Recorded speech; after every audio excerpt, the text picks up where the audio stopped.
one. You should be live. What's up? What? Oh, it's already what? Oh, wait, what? you know, you Wait, go. no, you go. Okay. Yeah. All right, okay. great. So are you gonna, hey, everybody. Hey, what's up? Welcome. Hey, whoa. All right. Hey. All right. Hey. All right. You know what? Seriously, I'll let you go. That's fine. You can go. Yeah. Okay, No, go ahead. Great. All right, great. All right, so, great. hey, everybody. So excited to be here tonight. It's going to be so much fun. What? You can't hear? No. Is he muted? He can't hear. All right. Rob's already. We were started off doing a bit, and now I don't know if it's actually a real bit. Everybody, welcome to our sexy webcam show. Rob, how are you? I really am getting the loop. I'm getting the loop of the audio. Oh wow! All right, we'll get you. Do I mute? Do I mute? We'll figure it out. We're gonna figure it out, and I'll figure it out. 1 second. Welcome, everybody. I am Paul Scheer. That is Rob Huebel. He's gonna get his earphones back in just a second. Here's the thing that you should. Rob and I are professional streamers.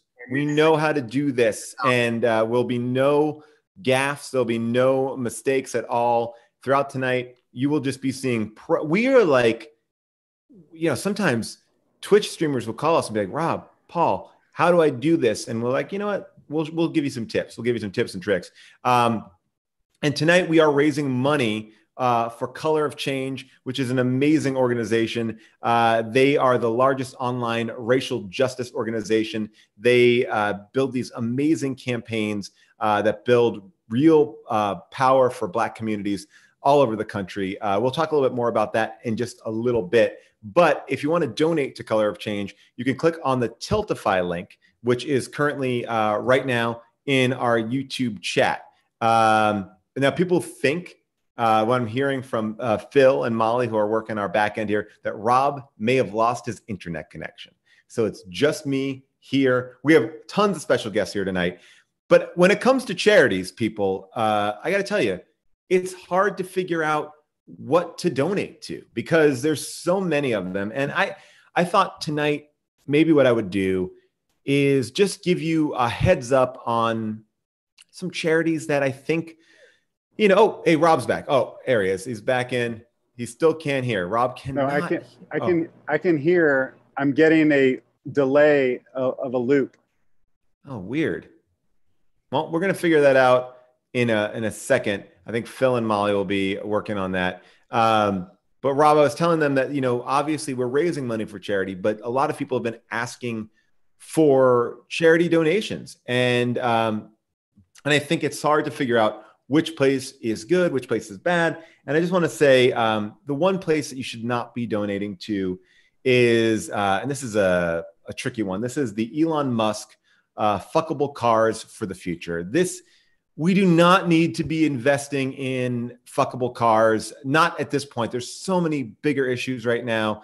We need to really be, working on social justice. We need to make sure that we are taking care of all the people that are so sick. So we do not need fuckable cars. That is just so if someone's asking you to donate to Elon Musk's fuckable cars, do not do that.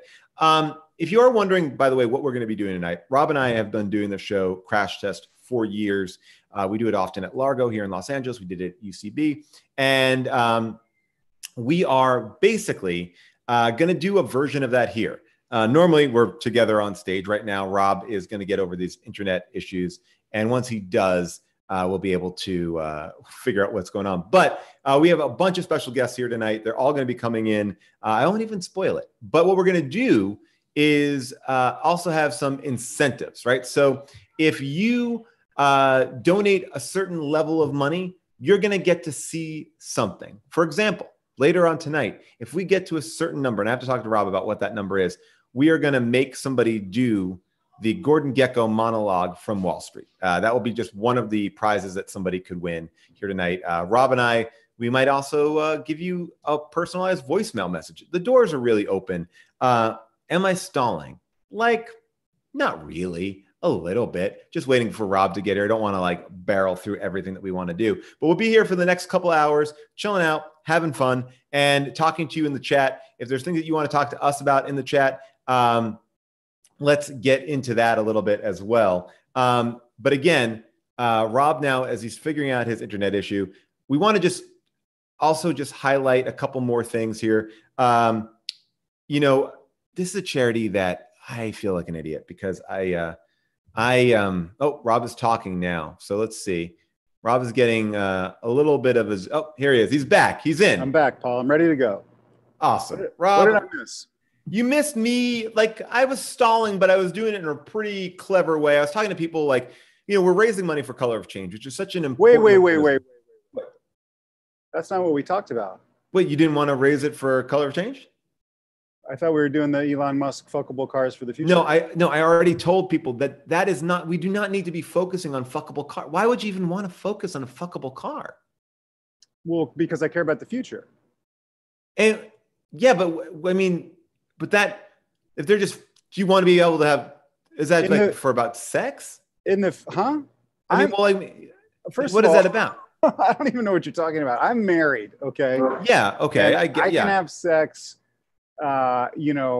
most months, if it's planned in advance. So wait, how long are you planning out your sex?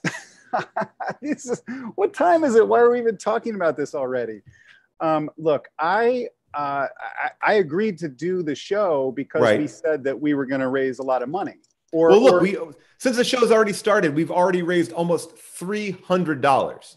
Is that true? Not bad. Yeah. We're almost raised $300. All for the fuckable cars? No, not for the fuckable cars, for Color of Change, which is the largest online, racial justice organization. That's a real organization. Fuckable cars is just, you put your dick in the exhaust? I don't know how they do it. I don't know whether it's the exhaust pipe or whether it's like the port for the plug-in. But either way, I was told that it was the future. And, Elon Musk is a great guy. I follow him on Twitter and he always makes a lot of great sense. So I just trust him. No, Rob, that is a bad organization. And you've led me down this path a couple of times because you also told me about that organization, like based on that movie. Like, what is that? It was like a charity organization. It was for kids who thought they had Benjamin Button disease, but they're actually just adults. They're actually just kids. Yeah, they're actually just adults. It's kids.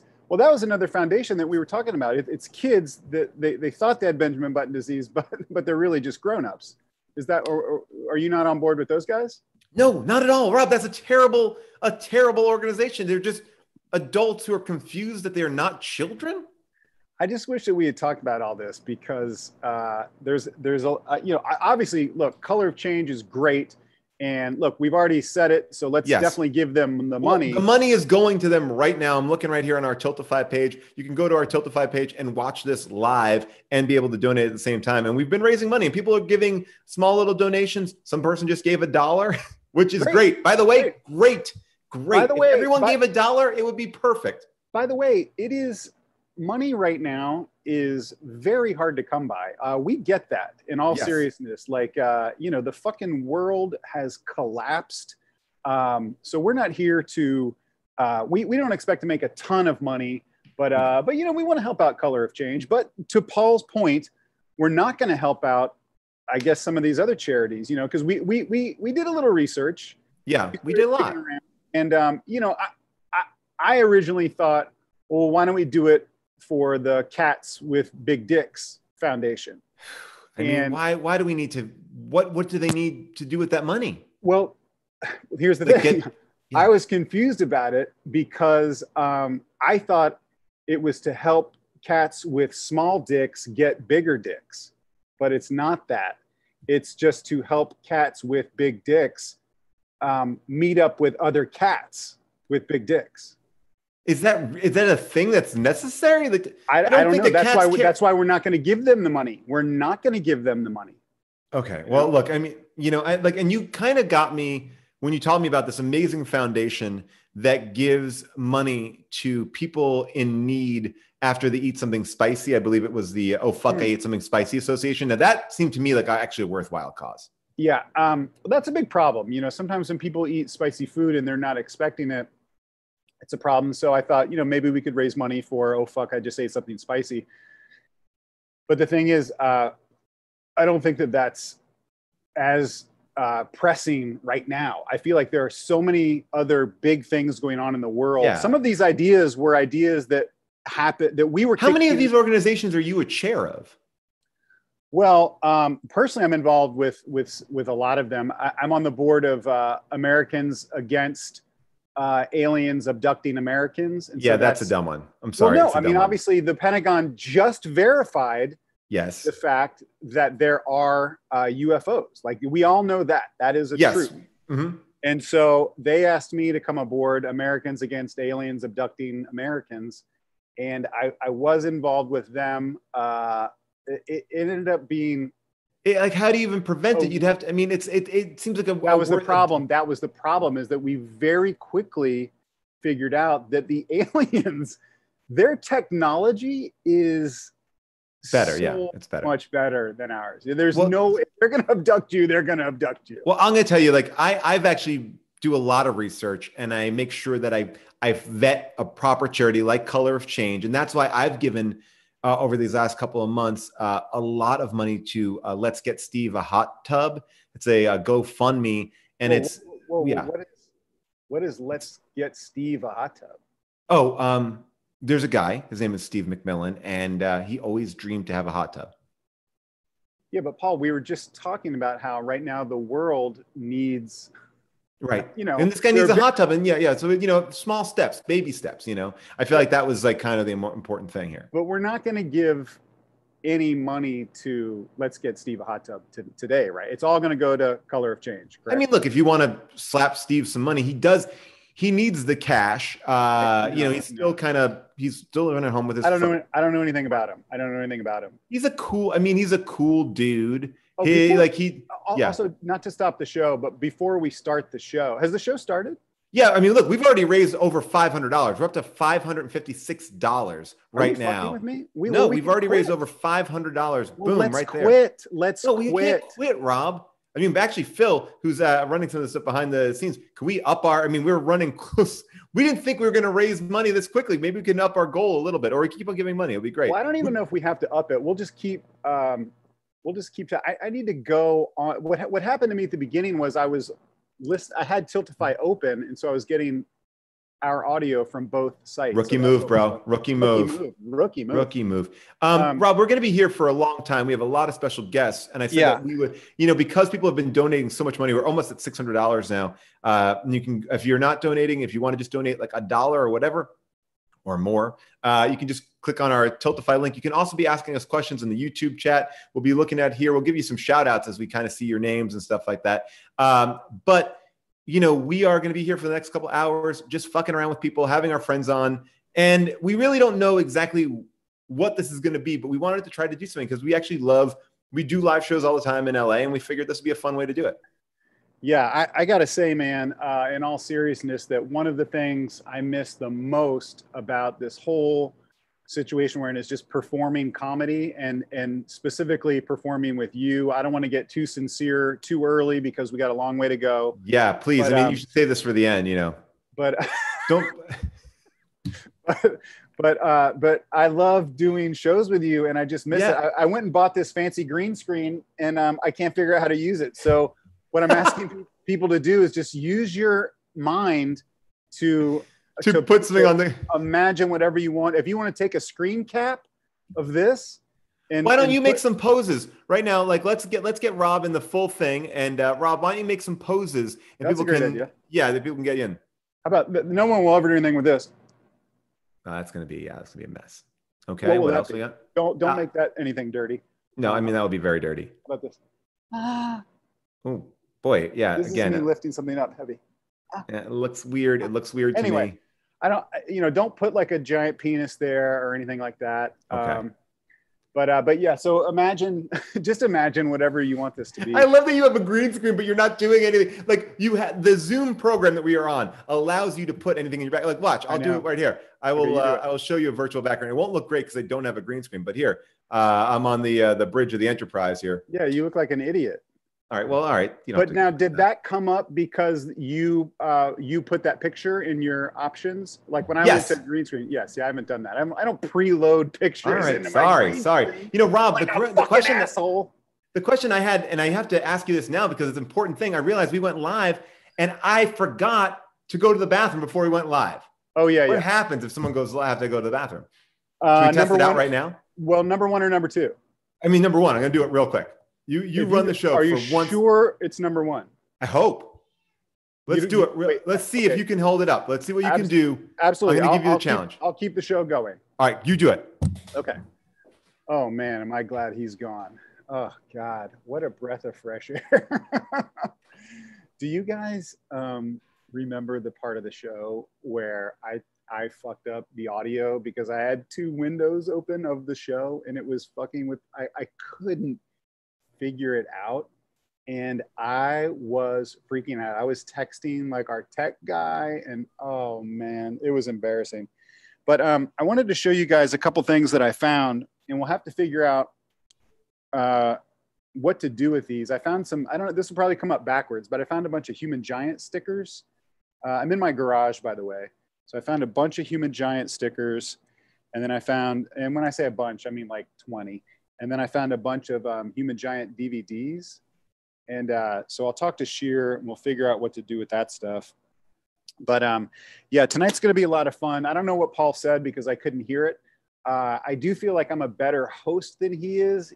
He tends to kind of overhype things and I will give you the real deal. I also feel like most audience members prefer me. You know, like if you came to a live show, you would watch Paul and you would say, oh, you know, yeah, he's great.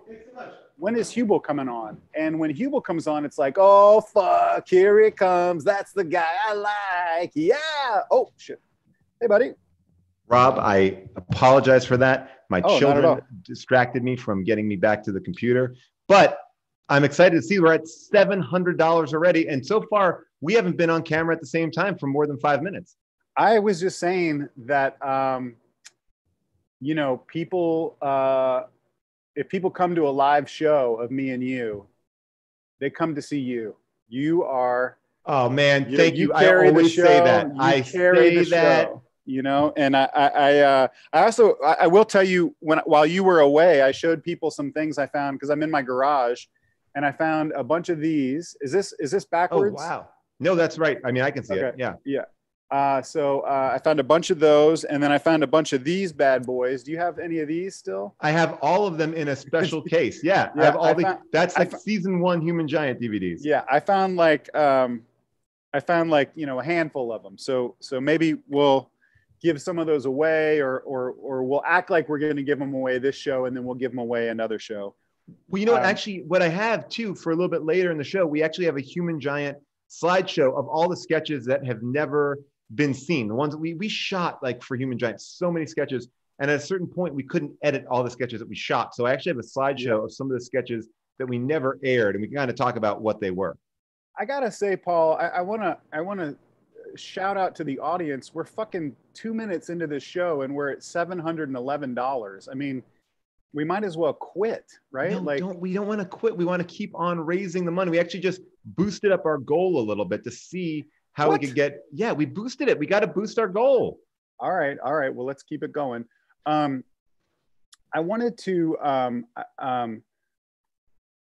let me get back to our thing. Oh, so, we should tell who our guests are tonight, or who we might have on. Maybe make them, because we might have some surprises. We should have some surprises. We might have some surprises. I think it kind of depends on where we're going. I'll say this. It's about 10 minutes till 6. If we can raise another, let's say at least $50. Yeah. At 6 o'clock. Yeah. Another $50. We'll bring on our first guest. Lieutenant Dangle from Reno 911 here in the chat. If you want to see that, if we can raise 50 more bucks, we could get Lieutenant Dangle in the chat. I mean, we should be charging a lot more for that. Yeah.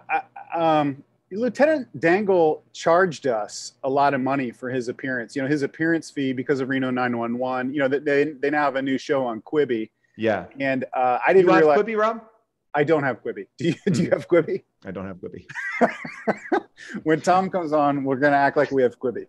We have to pretend. People, all right, so you're in the chat right now. Please be very Quibi positive in that chat. Very Quibi positive. Maybe send us your best. Quibi. I don't have it, but I hear it's great. and Reno 911 is on Quibi, and shout out to them because that's a fucking great show. And if we, what did we say? If we get another $50, we get another $50, we'll try to get Tom on. I wanted to tell you that Tom's in Chicago. Okay. So with the time difference, who knows if we can get him on, but if we get another $50, that would be really cool. And we're doing, well, we did it. We got $50. It already happened. Yeah, it already happened. We're at $800 now. $800. Our original goal was $1,000. It is only $550. You had a technical issue. I had to go to the bathroom, and we're still raising money. And again, I just want to say very quickly, we should kind of, I'm sure our helpers can help us. I'm friends with Bill Gates, and I feel like Bill Gates could be goosing this a little bit, and I want to make sure that he's not. Well, no. Well, if Bill Gates wants to give some money, we should let him give us some money. Yeah, but he's the kind of person he'd give like $10 or something like that, you know. But we'll just see. Okay. But yeah. Well, you guys earned it. We are gonna, Rob. I think they did earn it. We should give them Lieutenant Dangle. We did promise it to them. Fuck, that was fast. Okay. That was really, really quick. That's and also, amazing. You know, in just a few minutes, we have another special guest that we want to bring on. I think our first guest is the hilarious Carl Tart. Oh, amazing. And, Carl is going to, at 6 o'clock, he's going to come on. Carl said that he has an urgent session with his personal trainer tonight, so we can't have Carl for too long because he's got to get really jacked. He's gonna get jacked up. Yeah. I'm not sure what he's getting jacked up for, but yeah. So, Carl wanted to show us something. He's got a really cool collection in his house that he wanted to show us. So Rob, just so you know, we're almost at $900 right now. $871. People are donating because I think what you just said, Carl's getting jacked. They were excited to see, maybe we're going to get to see like a version of Carl we haven't seen before. Oh shit. You know, this is going to be good. We're going to get to see inside Carl's house right now. Somebody said, Kirk Leonard just said he will donate $200 right now if you send him one of those DVDs. Okay. I will say this. If, what's his name? Let me see. Kirk Leonard. Kirk, buddy. If you, what's the best way to do it? If you can email me at paul@paulscheer.com. Okay. Email me your address, paul@paulscheer.com, and we will send you. Rob will send you that. And you know what, Rob, throw in a sticker for that guy. I'll throw in a fucking sticker. And I got to, by the way, I want to tell you, at my feet right now, I have a bunch of great surprises I do too. I got a lot of stuff here. Okay. This is amazing. Do you want to, because I want to slow it down a little bit because we want to keep it going for as long as we can, but because we want to talk to Carl at 6. Do you want to talk about some things that we fucked up before the pandemic? Like I was thinking. Yeah. I mean, take a moment to kind of reflect. I mean, this has been actually this amazing time for us. Like I mean, we've been in California, which is the hottest of hotspots right now. We are still like, you know, quarantining at home, and we haven't really got the chance to really hang out more than like being on Zoom and things like that. And I thought, you know, maybe we should just like, what did we mess up? Maybe take responsibility for some of this stuff. Yeah. You know, and gosh, I don't want to make fun of those celebrities that made the I Take Responsibility video, but no, I mean, because I really wanted to be asked to do that a lot. I did too. I was more pissed that I wasn't asked to do it, you know, rather than, because like when I saw Aaron Paul go like, I take responsibility for blah, blah. Like I was like, oh man, I wanted to take a crack at that also. And I did feel kind of snubbed. So maybe we just take. You want to take some responsibility. I wouldn't mind reflecting specifically about people that I may have fucked over before the quarantine, but now that I've had some time and some perspective to think about people that I fucked over, I'd like to, you know, apologize. Just apologies. These are just general apologies. This is general apologies. You know, this is not based on anything more than just us looking back and realizing, hey, you know what? When we get out of this quarantine, I want to be a better person. I want to change things that I've done. So yeah. Okay. I'll go first. Mm-hmm. And this is just off the top of my head. Mm-hmm. Yeah. I take responsibility for the fact that I used to shoplift around $600 of fancy soap from Whole Foods per week. Per week, Rob. Per week. I mean, you're a thief. Wait, per week. Paul, I take responsibility. How are you getting it out of? Wait, hold on. How are you getting that out of the store? I'm not going to tell you. I have Was it one thing? On my body, I have some secret hiding spots. Oh, Paul, do you know what I'm talking about? no, I do. Please don't say it. This is like a family. This is a very family, even though we Paul, both went to the bathroom and we've cursed a lot. It's a family show. I put some of it in my butt. I know in your butt. In your what? In your dick? Butt. Oh, no, your butt. In my butt. In my dick? How would I put soap in my dick? I thought you maybe were uncircumcised. But that's a great idea. You could pull the pouch. That's a great idea. Anyway, I take responsibility. I take responsibility for shoplifting from Whole Foods. I am apologizing to them. You know, I want to take responsibility. You know, sometimes I let my anger get the best of me. And where I live, there's this guy who has a dog, and he never cleans up after his dog. And so a lot of the times that dog is pooping on my lawn. And I found out where he lived. And I snuck into his house late at night, and I shit on his bed while he was sleeping. And then, you know, I left. So yeah, I didn't wake him up. I'm a silent shitter. Wait, so yeah, just to back up for a second, because that is a very fucked up thing that you did. I can say that I shoplifted and that was bad. Yeah, sure. But to break into someone's house, that's like that's like a serious, like that's like a felony. I broke into his house. I took this calming fluid, I guess you call it. Like other people have other names for it. And I put it on a little bit of a sheet, and I put it on both of his children's faces so they would be asleep. What is a calming fluid? It's like based in plants, chloroform. And I did that to both of them. It's natural chloroform? Natural chloroform. Yeah, it's from organic. And kids were just out. They look so cute. And of course, I'm a parent, so I love kids. And then I snuck into his bed, and I pulled the sheets down, and then I pulled my pants down, and then I took a shit on him. And then I woke him up, and I looked him right in the eyes, and I said, "Oh, sorry. Left my bag at home." And then, and then I left. But I mean, that was, you know, and that probably was a little bit more. By the way, Rob, I don't want you to distract you from this. Kirk Leonard just donated $200. We're already past $1,000. We're already $1,116 in on this thing. I think we should quit. Wow. Let's quit. We've done it. No, we're maxing our next goal. This is amazing. Ian Nelson is a Carl Tart fan. You know what, Ian, you can ask Carl any question that you want. Okay. And because you gave some money, Ian Nelson, but Kirk, you are going to get the DVD and the sticker from Rob. We're going to get your address. You're going to email me at paul@paulscheer.com. And I'm going to give it to Rob. He's going to put it in the mail. Don't let me forget. Sign it. Don't let me forget. I will not. I'll sign it. I'll sign it. Whatever you want. I'll sign it, and it doesn't even have to be my name. I'll sign any celebrity's name that you want, Kirk. By the way, before we go to Carl, does Carl have the link? Carl, yeah, he's ready to go. You want to bring him in?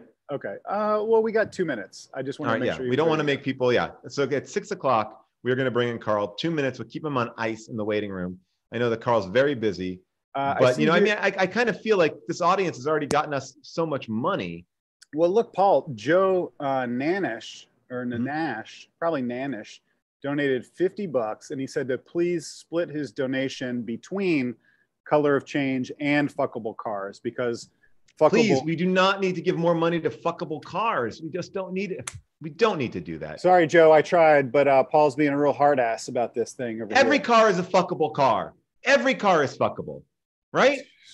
I mean, technically, if you're going to be a jerk about it, Paul, yes, every car is fuckable. But Elon Musk is making specific fuckable cars. Maybe it feels better. Maybe there's like a smaller, tighter gas. I don't know. You know, and Rob and I will be, people want to know, will we be giving money? We will be giving money. Rob actually kicked it off, put some money in there. I will be doing that as well. When people ask, are we matching donations? I don't ever understand. That means like whatever we get, we'll give. No, why don't we do this? Why don't we pick a time, and we'll say whatever we have in the hopper at that time, we'll match that. Okay. Would that be I'm okay? down with So that. so right now we're at 1100 or whatever. I don't know what are we at? 1100. We'll get So back to the man how that all works in a second because it is 6:00. We did promise Carl Chart. He is okay, one of many guests that are coming. let's get to let's get to Carl. Get him in here. All right, Carl's coming in right now. Welcome, Carl. I love that. Love that. I love that screen. Wait, I can't see him. He's coming up. Yeah. Hey, what is up, Carl? You have some big you? fans, Carl. Like somebody heard that you were coming and they donated $50. They said, I'm just a huge Carl fan. Damn. Thank you. Right out of the gate. We've Keep already donating. People have been donating. We've already maxed. We set $1,000 as our donation goal, and we've already beat that. And so now we upped it even more. But people now know that you're here. But I figured that this one guy who was a big fan of yours, Ian Nelson. Ian Nelson, can he ask you a question? If we get a question, because he's a big fan of yours? Yeah, he can. All right, great. We're going to get that question from Ian, and we can ask him. But I also want to say again, we don't have Carl for too long because Carl's going to work out. And Carl, you're going to work out with a personal trainer. Is that right? Yeah. So how do you do that in the quarantine? You wear a mask? How does that work? We both wear a mask. He stays 6 feet away from me. Also, it's a private gym. Okay. It's not. Oh, wow. So I don't like to say that. It sounds elitist. But, you know, it's a private gym. I saw a gym now where they have people like literally in like plastic cubes. Like you unzip the zipper, you get in your thing, and then you're in that little zone. Yeah, that seems like too much extra work. Yeah.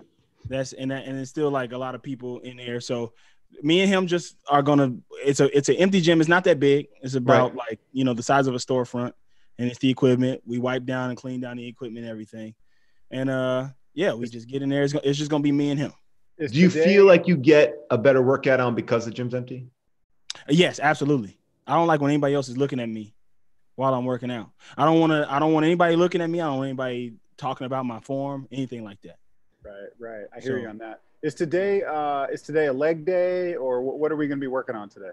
You know what? I don't know. He usually surprises me when I get there. He's a former Marine, so he's shout out to the troops, but he's shout out to the troops at times. Shout out. So he'll probably kill me. Like it's been a while. I had to take last week off, and so this week might be a little bit tougher. I feel like the only thing that I've been able to do in this quarantine is consistently work out, just because I feel like there's nothing else going on. So I feel like I can't make any excuses to be too busy to miss it out. Like I feel like I've been doing a lot of that. Do you work out at home? I do. See, I can't do it, man. I just can't do it. I just don't have the drive to work out at home. So I took the first 3 months of quarantine off. And then when things started to kind of slow down, I was like, hey, man, can we do this again? And there's like open doors or like circulation. Everything is safe about it. I work out with Sneak Attack. Do you know about Sneak Attack? No. Oh, Sneak Attack is a company where you pay them a certain amount of money, and they promise you that like 3 or 4 times a month they'll come to your house and like fucking break in. They either like kick down the windows or come in through the doors, and they try to attack you and your family. You basically have to like fight your way out of it, and it's. And you can't use weapons. That's the whole thing. You can't use weapons. Yeah. Well, they can use weapons. That what it is they use weapons against you. You have to just use your body. Okay. To me, that's a huge calorie burn. Yeah. I like that. Tough. It's been tough because I didn't tell my wife that we were doing it. And so, and I didn't tell my daughter. We have a 3-year-old. So that's not going to be good. It's been really terrifying, because, like I said, about 3 or 4 times a month, we get, these guys just fucking come in through the windows and attack us. And but it's a great workout. A sneak attack. So you don't know when they're coming in. No, they don't tell you, but it is a great calorie burn. That'll get your adrenaline pumping immediately. And and I know that you have to also strike them in the right form, right? Like you have to make sure that you are, when you punch that you're really using your glutes, you're squeezing, you're holding in your core and stuff like that. Yeah. Well, they also they kind of specialize in what's called resistance techniques, and so they'll try to like take me or my wife and throw us into a van. Like they basically like they put a bag over your head and they're like, shut the fuck up, and they throw you into a van to it's like an abduction situation. I did that abduction diet for a while where they kidnap someone close to you in your life, whether it's your parent or your child or your wife, and all that stress that you burn off just worrying about where they are and if they're still alive. It's great. I lost 15 pounds in 2 weeks just not knowing where my wife was. Yeah, it was great. Yeah. The metabolism, your metabolism spikes when you are scared and when you don't know where your family is and things like that. See, that's my biggest problem is that I know where everybody is and I'm not afraid of anything but snakes and God. So it's hard for me to in what order? Burn. What order is that placed? Oh, snakes first. Snakes first. Because like if God were to do the sneak attack, like he getting these paws, he getting these mitts. I'm throwing hands immediately. You know what I'm saying? So snakes, you don't know where they snakes are. don't have hands to throw. That's the problem. Like, that is true. They can just come at you. Yeah. That's why I'm more scared of that. My favorite thing in this working out right now in a quarantine is like I've been doing like a lot of video workouts because I can't make my own. I can't figure out what to do. But if you tell me what to do, and these trainers online, they are just trying to fill time because there's no one in there with them. They're just kind of trying, and they're just spiraling out of their mind as they're talking to you. Like at one point where I was doing some sort of like hip lift, and they're like, just lift your body up. It's almost like you're in the Matrix. Oh boy, the Matrix. That's a crazy movie, isn't it? It's funny to think that we're in the Matrix now, And I was like, wait, we're in the Matrix. They're just keeping a conversation ball rolling, but there's no acknowledgement. Like one day today, guys like, I love live concerts, man. I love Coldplay in concert. Actually, I never saw Coldplay in concert. I did want to see them in concert. I did see them on TV once in live. And I was like, no one's challenging you, but they are just spiraling out of their minds. That is hilarious. So funny. All right, so Carl, you're going to show us something, right? Carl, I got a show and tell. Yeah, we were talking about offline.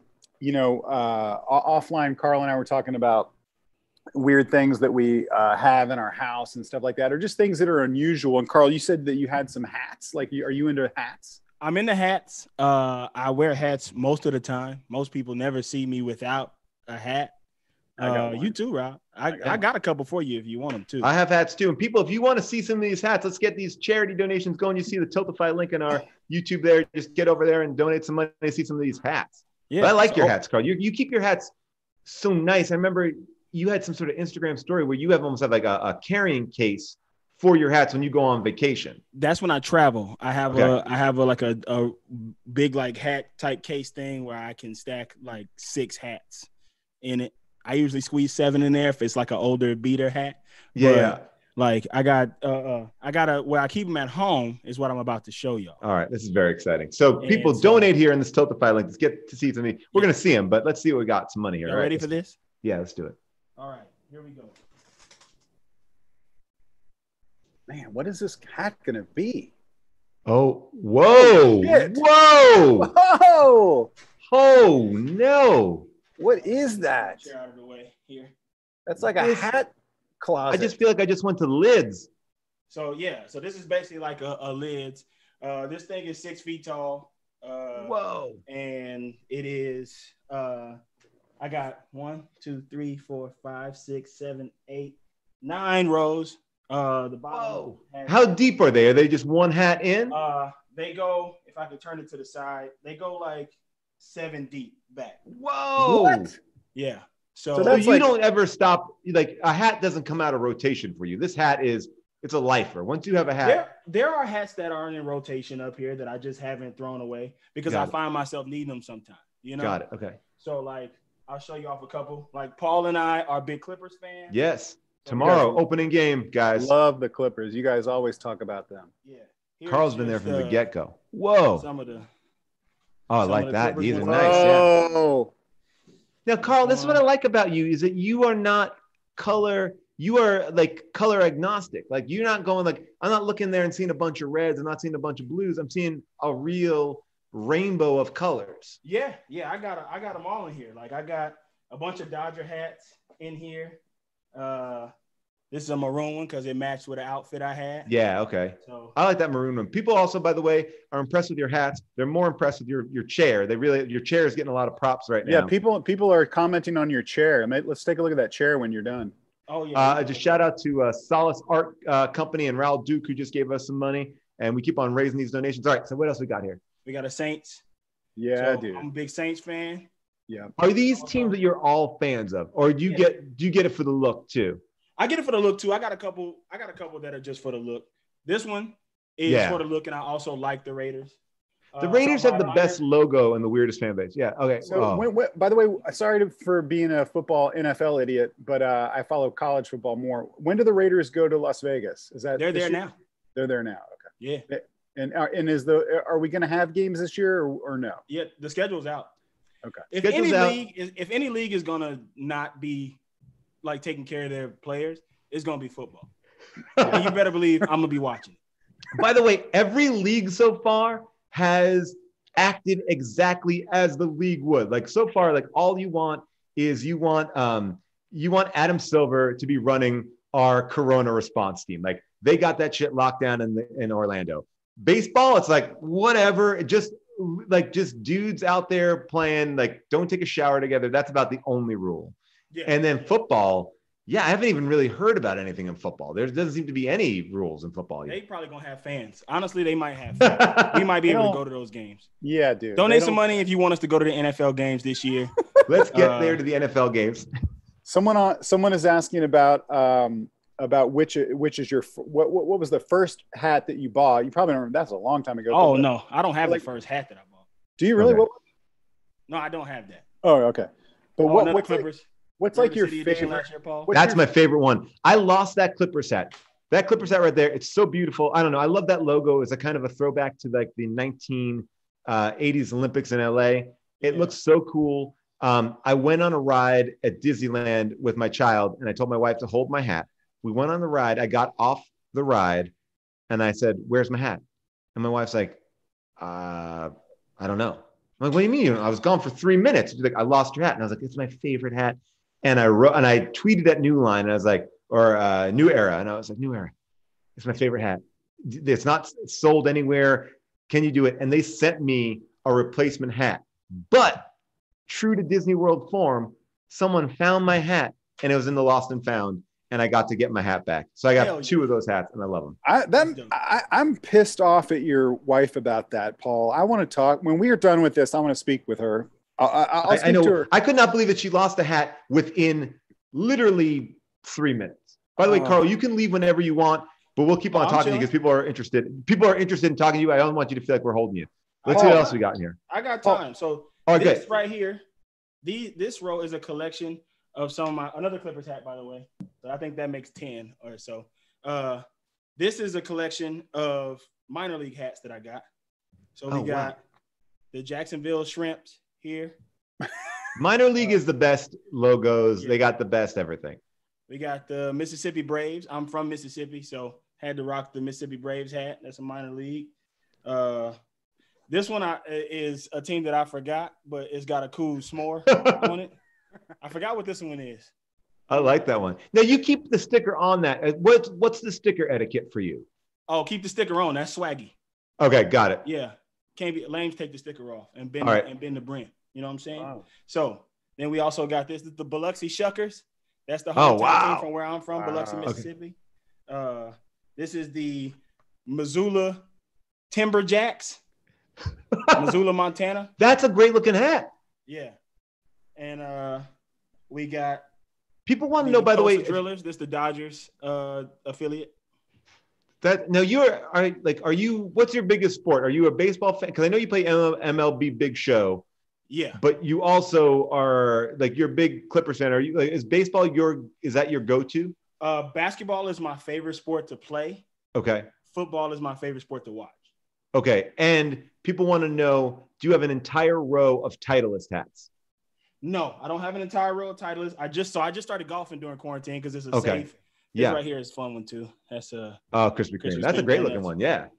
So I don't have a full row of Titleist, but you're embracing though the golfing.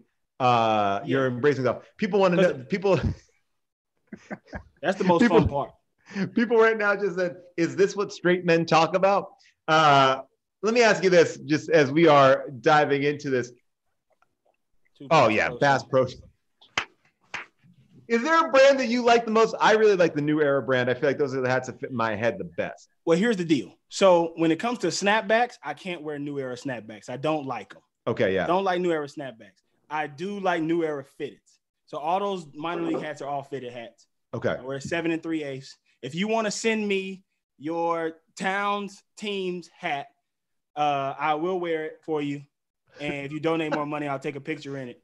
All right, that's a challenge. Here's the thing: you can go to the Tiltify link right now, JoJo, because you aren't happy with what we're talking about. I want you to ask us a question, and we will talk about something different than hats. We'll talk about hats until you ask us something. But JoJo, you can ask a question. You don't even have to donate right here. But Kirk Leonard, that we answered his question. Marco Garcia wants to know: do you have any Eagles hats? I do not have any Eagles hats. I don't support the any Philadelphia Eagles hats in there. No. Oh, do we freeze them? Paul, we might have frozen. How do we do? Is Paul frozen? Someone's here from at my house. 1 second, I have to go check in here. 1 second. Hold on. Okay, Carl, can you hear me? Yeah, I can hear you. So people are also asking about your microphone. Is that a super special microphone you got? It's a AKG P220 condenser microphone. That is for, I mean, we podcast and we got a podcast from home now, you know? Yeah. Plug your podcast. What's your podcast? If you want to listen to my podcast, it's called The Flagrant Ones. I host it with Sean Clements and Hayes Davenport, whom you all love. Yeah. It's $5 on Patreon. You donate money here, you can donate some money to us too, if you want to. You guys might like this hat. My favorite restaurant, Waffle House. Waffle House. I like that Scheer. I like that Paul. What if we heard Paul getting attacked by a guy? That would be awesome. Are you okay, Paul? Oh yeah, put on a mask. Did the All right, sneak attack just show? Sneak attack work the door. How was the sneak attack? Super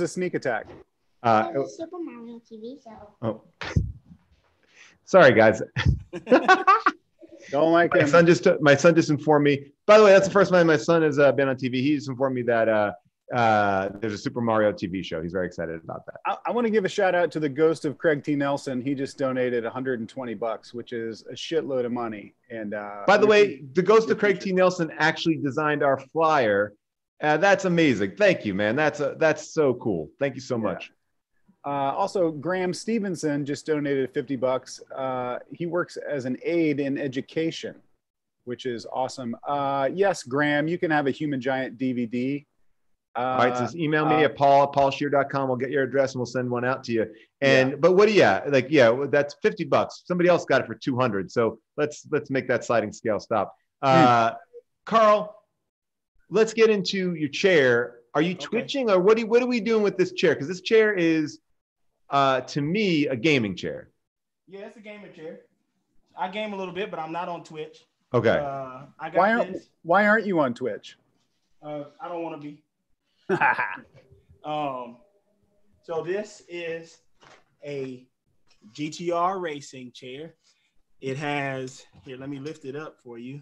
It has amazing lumbar support there. Oh shit. And now that we working from home and stuff like that, I had to do it to him because it's love it. Why is it a racing chair? Is it just like the same back of a race car? Yeah, like a car seat.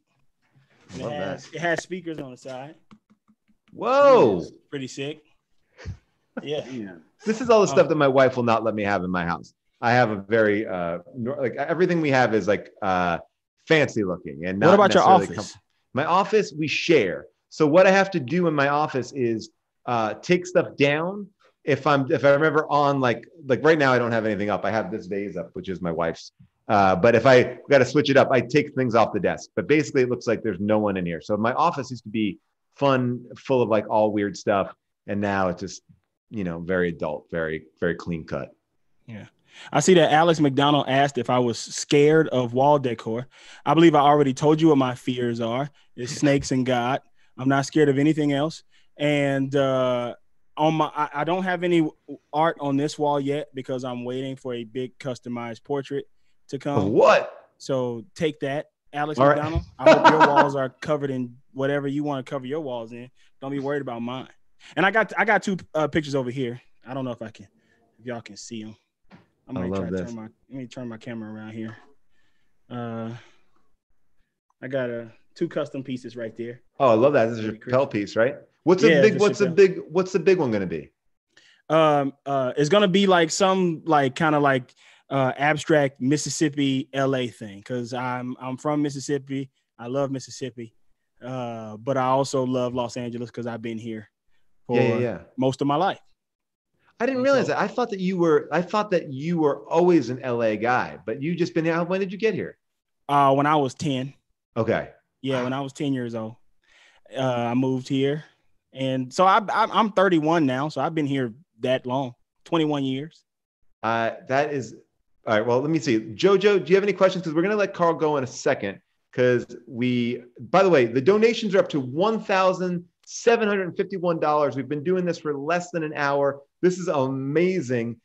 Keep them coming in. Go to Carl is a moneymaker, man. As soon as Carl got in here. Like, blow, blow, blow, blow. Come on, man. Keep them going. Blow, blow, blow. Keep the donations going. Get it going.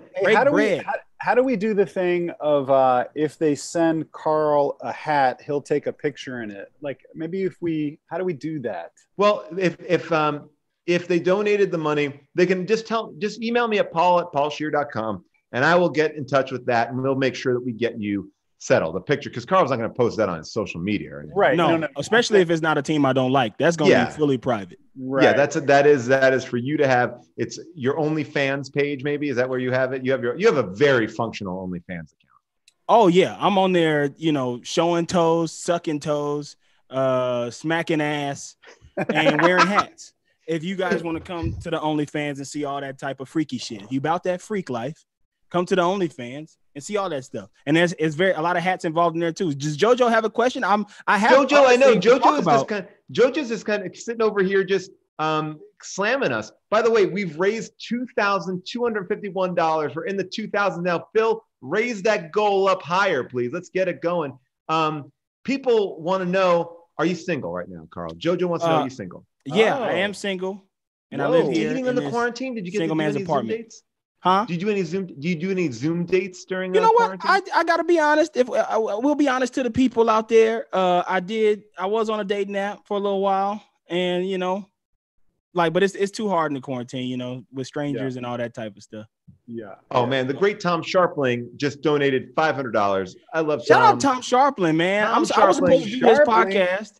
I was supposed to do Tom Sharpling's podcast, and he asked me, and I couldn't do it that day because I had work, and he's never asked me again, but I would love to. His podcast is gigantic. You got to do that podcast. Yeah, it's great. And it's on a little bit of a sabbatical right now. But he also has Meet My Friends, a Friends podcast, which is one of the funniest things. You can listen to it online. It's out of a paywall right now. Thank you, Tom Sharpling. Tom wants to know, Tom says, keep up the good work. He wants Rob to eat one of those Human Giant DVDs. He gave $500. So Rob, you should consider it. Put some hot sauce on it, Rob. I'm trying. Tom, if you would like to jump in at one point, we would love to have you. Just text me. I would love. We would love to chat with you. And Bram Hines gave $200, or Brian, or I'm going to guess it's Brian Hines. I bet it's Brian, not Bram. Brian.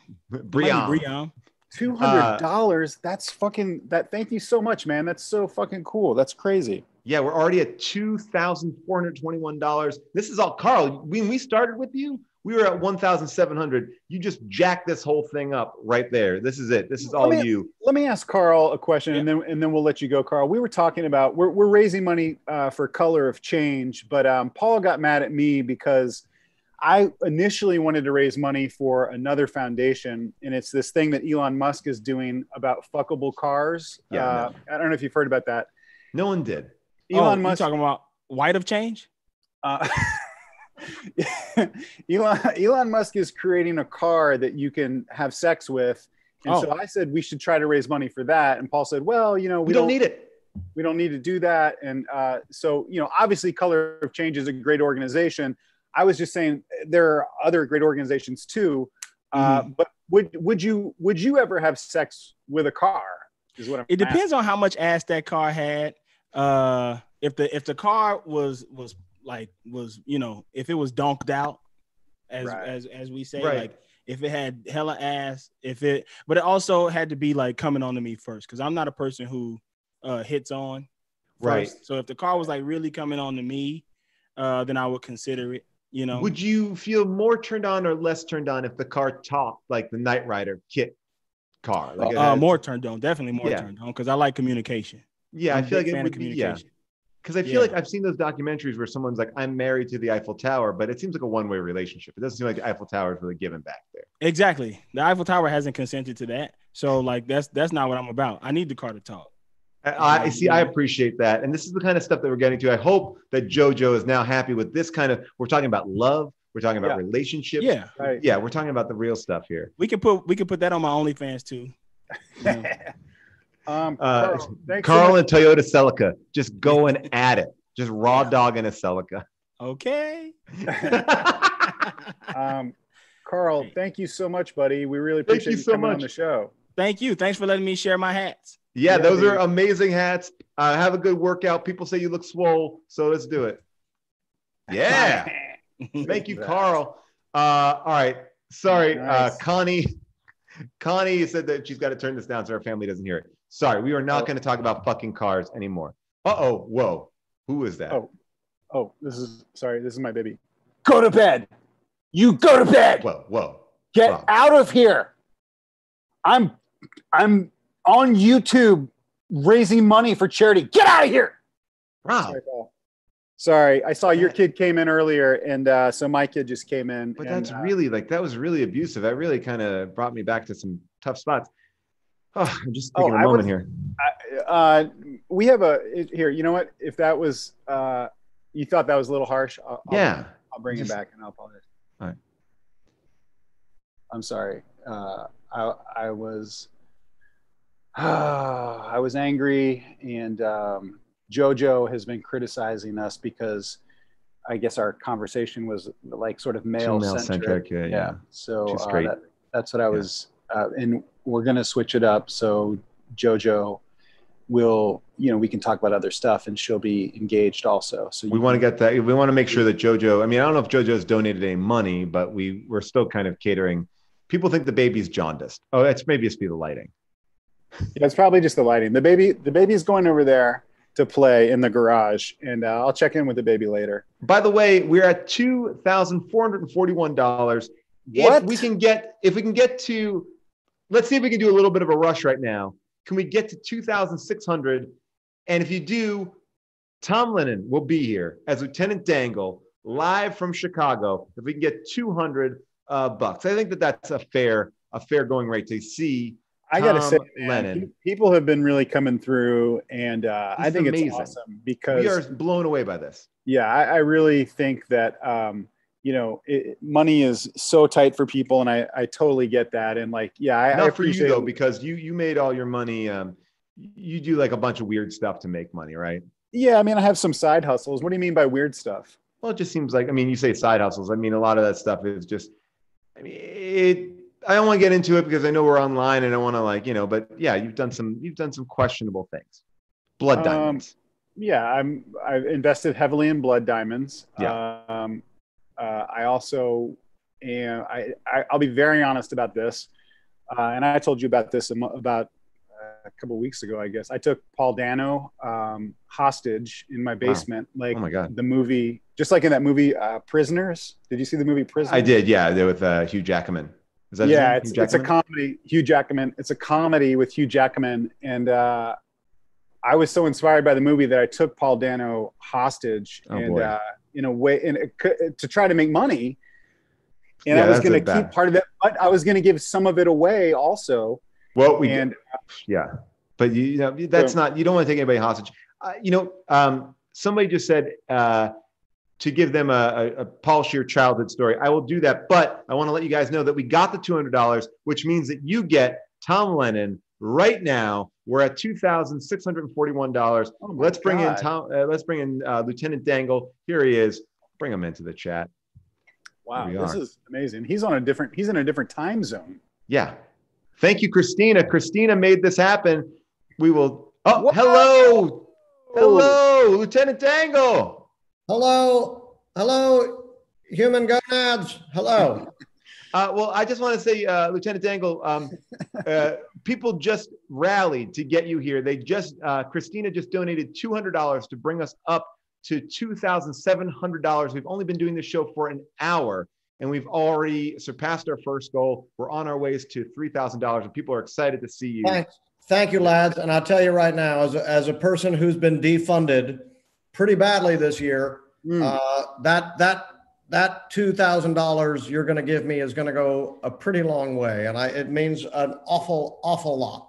How is the defunding happen? How is it hurting the Reno department? It's been a weird one. It's been a weird one because we weren't like heavily funded before, So, I mean, what happens when you take away everything from a man who has nothing? What you create is basically, you're familiar with Bane? Oh, yeah, from the Batman movies, yeah. He's great. Yeah, he's great.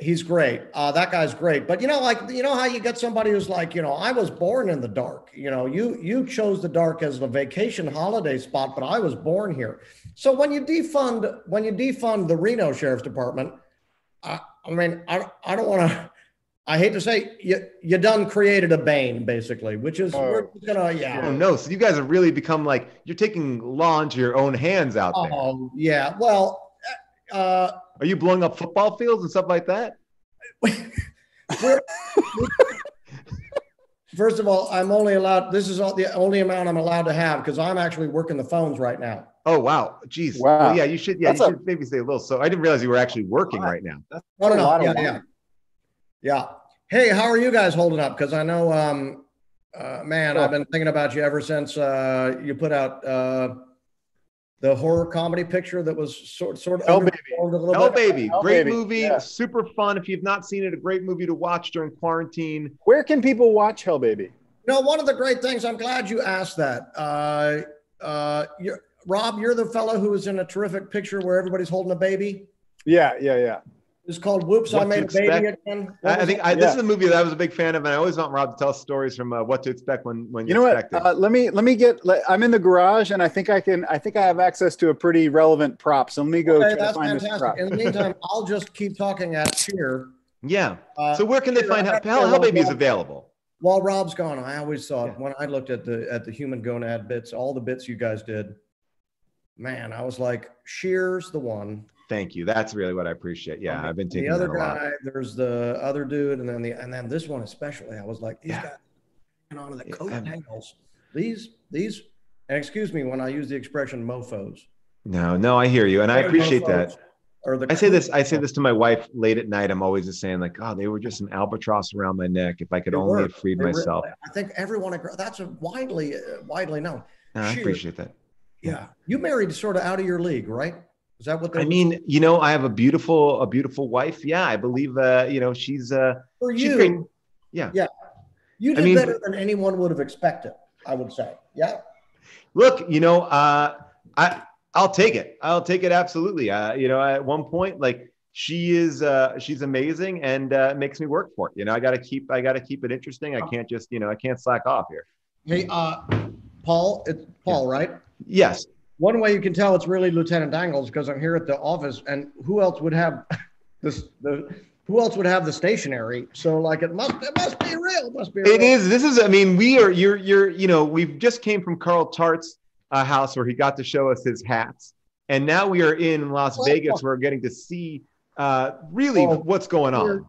Scheer, if we were in Las Vegas, you, me, and the Reno, sorry. Oh, he's back. Hey, Rob.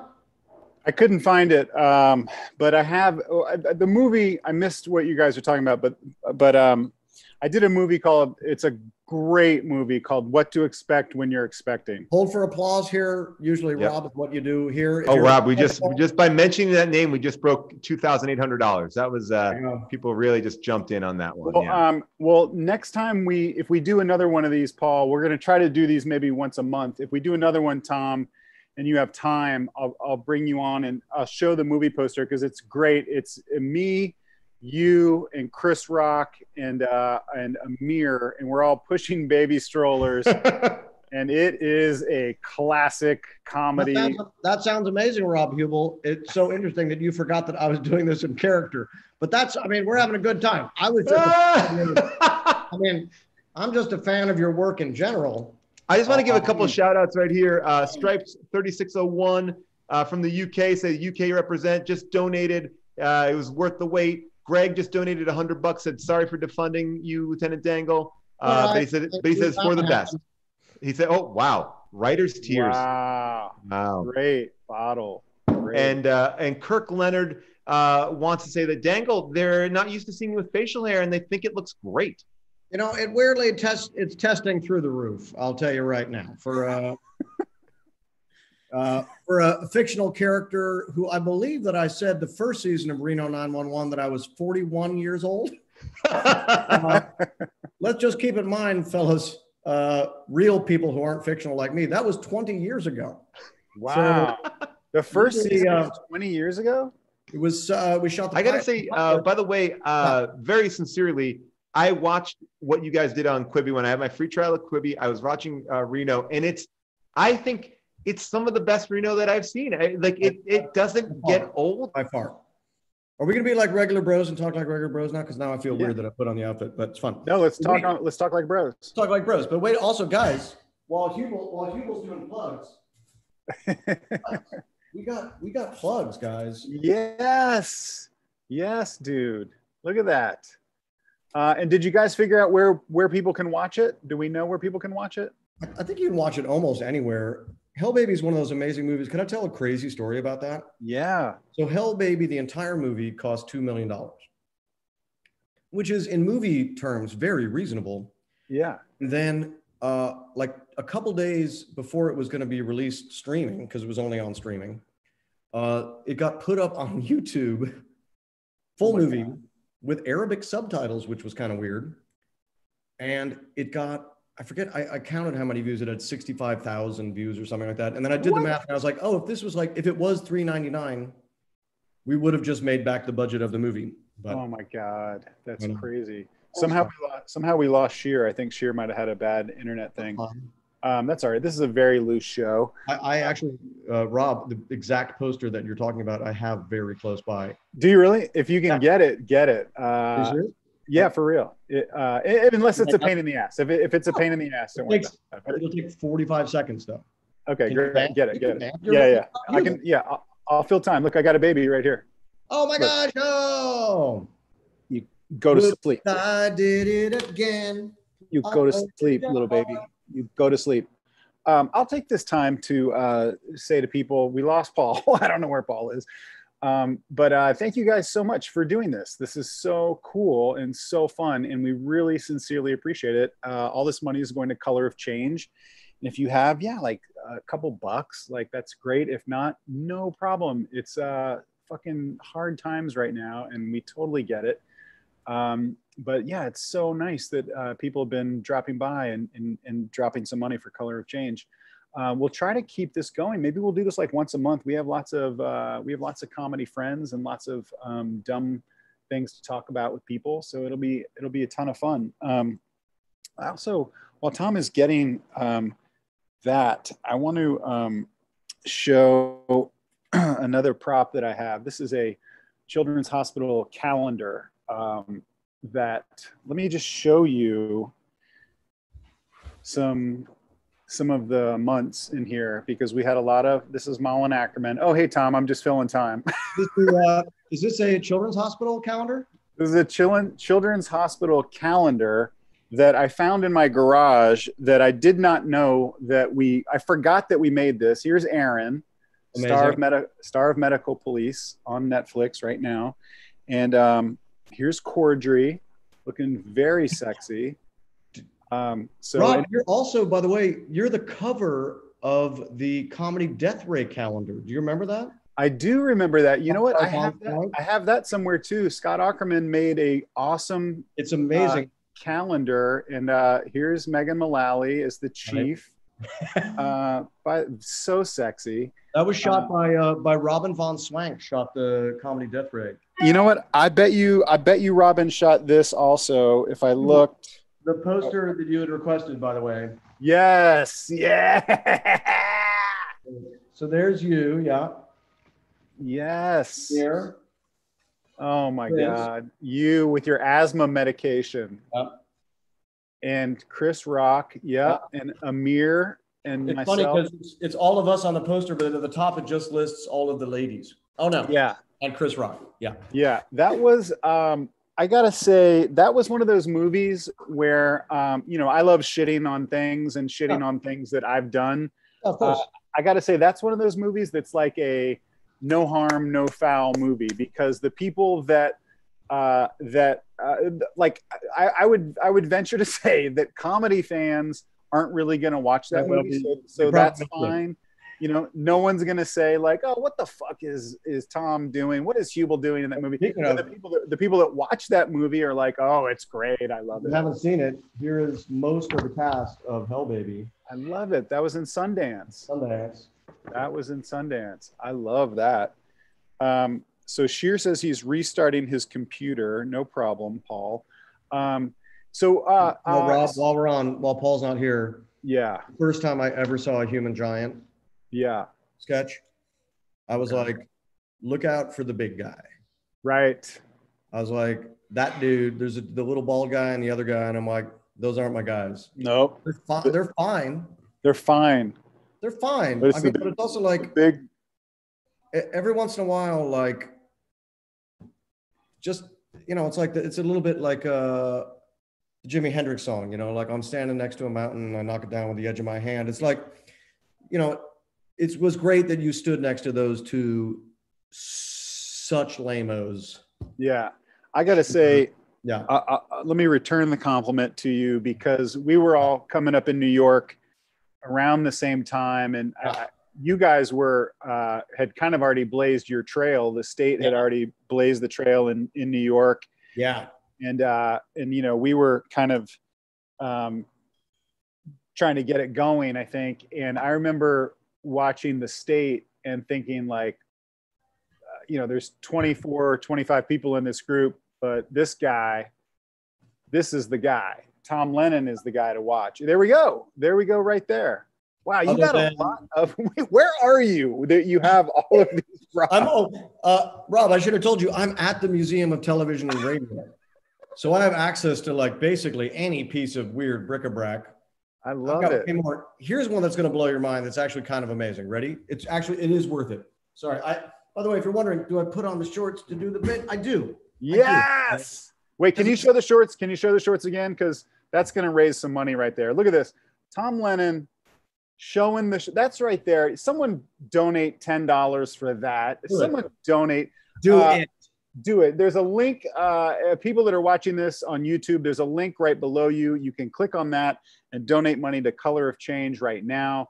If you're watching this on Tiltify, you can also donate directly to Color of Change. But Lieutenant Dangle, look at Lieutenant Dangle handcuffed to himself. Wait, who is the other character from? Oh, it's just me. Is that? Yeah. Okay, I thought that it might have been like you from The Odd Couple or some sort of like that would be cool. That would be cool. But yeah. Yeah. So, dude, you are in Chicago? I'm sort of outside Chicago. I'm actually in southern Wisconsin. Okay. Wow. Yeah. Are you familiar with the game called Dungeons and Dragons? I've heard a little bit about it. Yeah. I'm in the place where that was invented, which is called Lake Geneva, Wisconsin. It's also where the Violent Femmes recorded their debut album. Is that true? Are the Violent Femmes from? Yeah, it's got good mojo around here. Yeah. Wow, I love that. And I want to do. I feel like I recently was looking around at different podcasts online, and I saw you.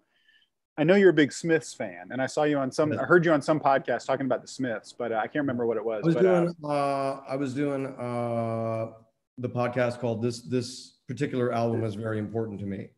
Yeah, that's a great name for a podcast. Yeah, Deborah Tarika does, and it's really cool with Joel Spence.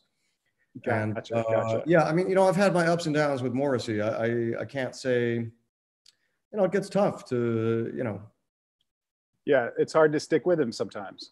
It is actually technically impossible. Yeah. Yeah, so it's technically impossible. So he and I, yeah, I think we've had a falling out that I don't think we shan't bounce back from it. But Yeah, you know, it's interesting but when you musically, pretty solid. musically solid, but I, you know, like at a certain point, I always find that when you meet people whose work you love, you just are looking for more reasons to love them. I know you've got some crazy stories about meeting your heroes. Yeah, I got I got a couple. You got a crazier one.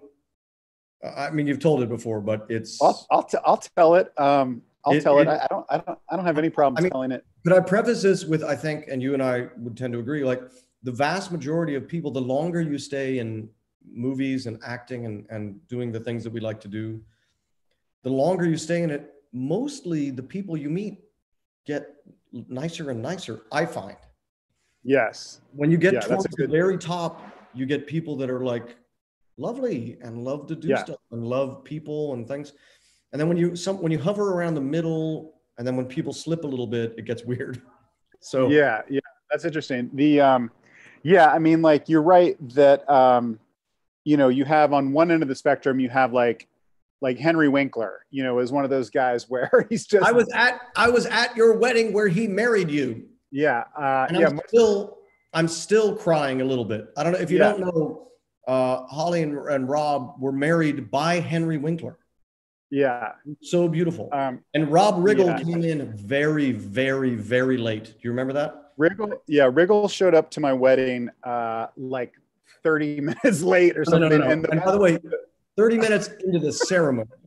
The best part was he came in through he ripped open the doors like right at the head of the plate. So all of the attention went straight to Riggle, and he just was like, oh, like Henry Winkler was like, as long as I shall live, I have never seen a more beautiful, and my friendship with the two of you is then bam, bam, bam, bam. Emergency door opens. Riggle pops his face in. And 400 people look at him like, dude, you just like really loudly entered. It was so funny, man. That really cracked me up.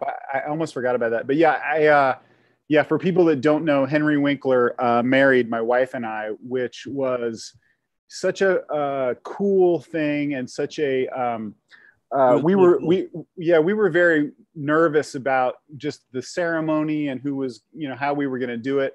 And just knowing Henry is just like the Zen master. He's just so calm about everything.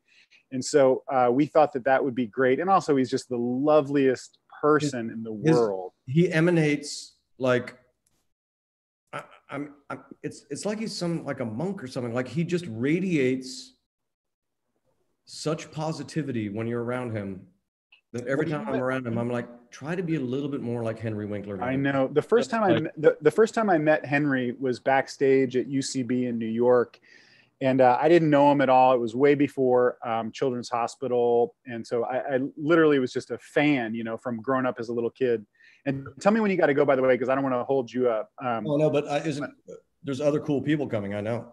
Yeah. Hopefully, let me just see. They're texting me. They're texting me. We're $1 shy of 3,000. If someone wants to bump us over 3,000, that would be great.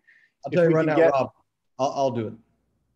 Oh man, don't give. Where do I don't. You go to. What do I do? I go to the YouTube link. Yeah, you can do it afterwards. If you just go to the YouTube link, you can do it afterwards, and you can give us $1. But you don't have to. I did lose $20,000 on Hell Baby. Is that true? Well. From all that, Ben and I took everybody out to dinner, like kind of a lot. Oh, dude, I gotta tell you, when we were shooting that movie, for people that don't know, we shot this horror movie. It's Cordry. Please watch it tonight. It's wonderful. Yeah, it's Cordry, Leslie Bibb, Keegan, Tom and Ben, me and Scheer, Ricky Lindholm. Kumail, before he was a Marvel, Kumail before he was a huge star, and but anyway, if you want to watch it, look up Hell Baby. But we shot it in New Orleans, and Tom and Ben directed it, and it was one of those dream jobs where like I don't think anyone made any money, but we fucking went out every night and we went on a ghost tour. We went on like a ghost tour every night of New Orleans. We went on ghost tours like at least once a week. Oh, like, I was obsessed. Like what's that guy's name? He was the best. His name is Jonathan Weiss. If you're ever in New Orleans, our friend is by far the best ghost tour guy. And his company is just called his name, which is Jonathan Weiss, Weiss. He was great, but an absolute delight and can tell you everything about New Orleans and the French Quarter. Hell Baby was just so fun. It was so fun. Wait, how do I let in Paul? He's in the waiting room. Tell me how to let him in. Oh, I think Paul or I think Tom might be the host now. How am I the host now? I don't know. That we'll seems like an accident. They'll let me know. Oh, Phil's gonna let him in. Okay, here he comes. Let's act like we're asleep.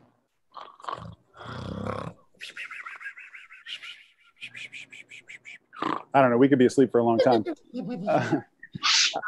I'm back. Oh, boo! We lost internet.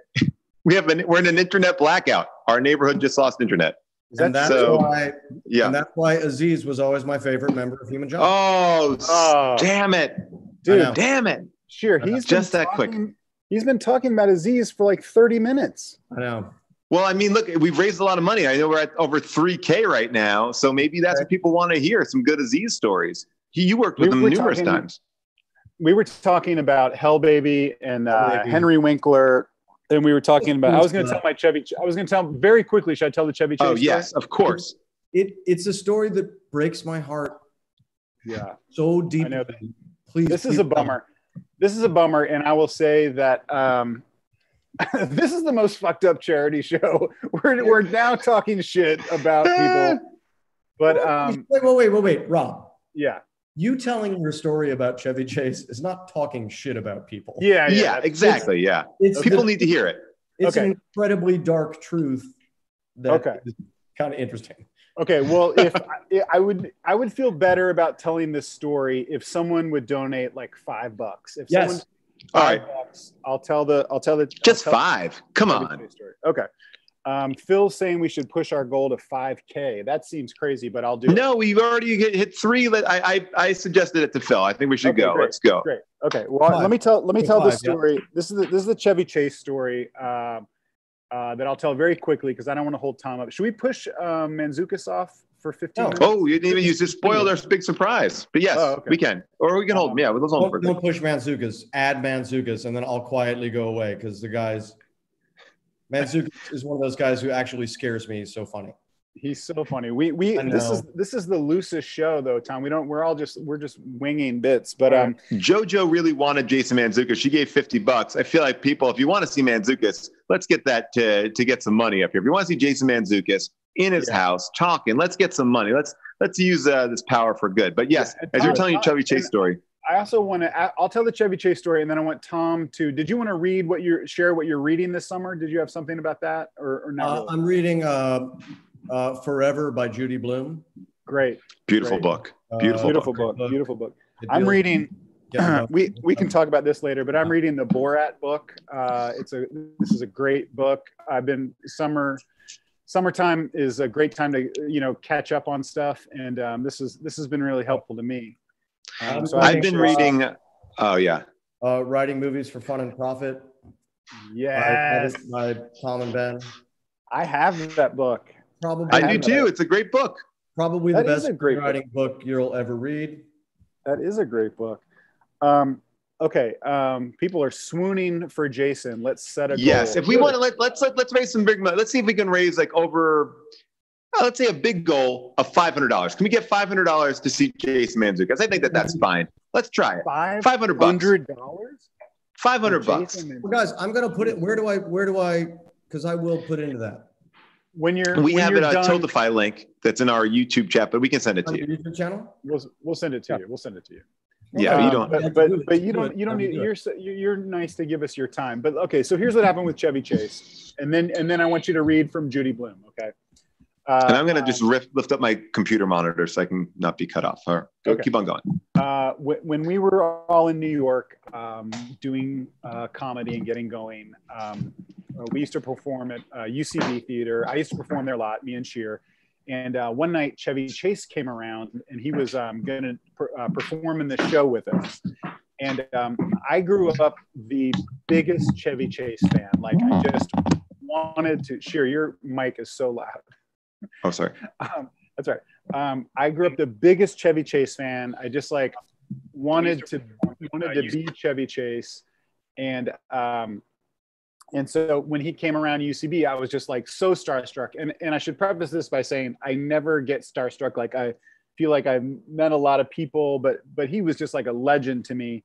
And so I was very nervous when I saw him, and I wanted to go say hi to him. And I thought, like, okay, he was over there talking to Riggle at UCB, and I thought, okay, I'll just go up and talk to Chevy real quick and say hello. So I go up to him, and he was chatting with Riggle, and I was like, hey, Chevy, I just wanted to introduce myself. I'm going to be doing the show with you. My name is Rob Huebel. And in the blink of an eye, Chevy turned to me in one quick motion and slapped me across the face so fucking hard. It was like so hard, where everyone stopped what they were doing and looked. And I was like dumbfounded. Like, I just turned beet red and like walked away. And he was trying to make some kind of joke, like, hey, I'm talking to somebody, you know, something like that. But I had never met this person in my life. And he just fucking slapped me across the face so hard. It was so weird. So the moral of the story is, don't meet your heroes. You don't want to meet your heroes. Whoa. Although I will say, on the flip side of, by the way, that was my receipt from, I just donated to the thing. Thanks, buddy. On the flip Wow, you did that pretty amazingly quick. I know. You are a good person. Well, so Joe Latruglio and I, for one, Joe Latruglio and I were at Alpine Valley the night that Stevie Ray Vaughan died. Ooh. Oh, wow. No, so weird. But then we were also at Peter Gabriel, the Come Talk to Me tour at Madison Square Garden with good backstage passes. So we're like, Joe Latruglio and I are sitting downstairs, and it's like vegetarian food, because Peter Gabriel's a vegetarian, and like really amazing like Indian food because he's cool. So it was just like, yeah, cool. And we're like sitting, it's after the show, which was incredible. And we're like, do we say hello to Peter Gabriel? Like, what do you do in this situation? And I was like, fuck it. Like, you miss every pitch you don't swing at. So like, right. I was like, let's just get up and do it. And Joe and I got up and walked over, and I said,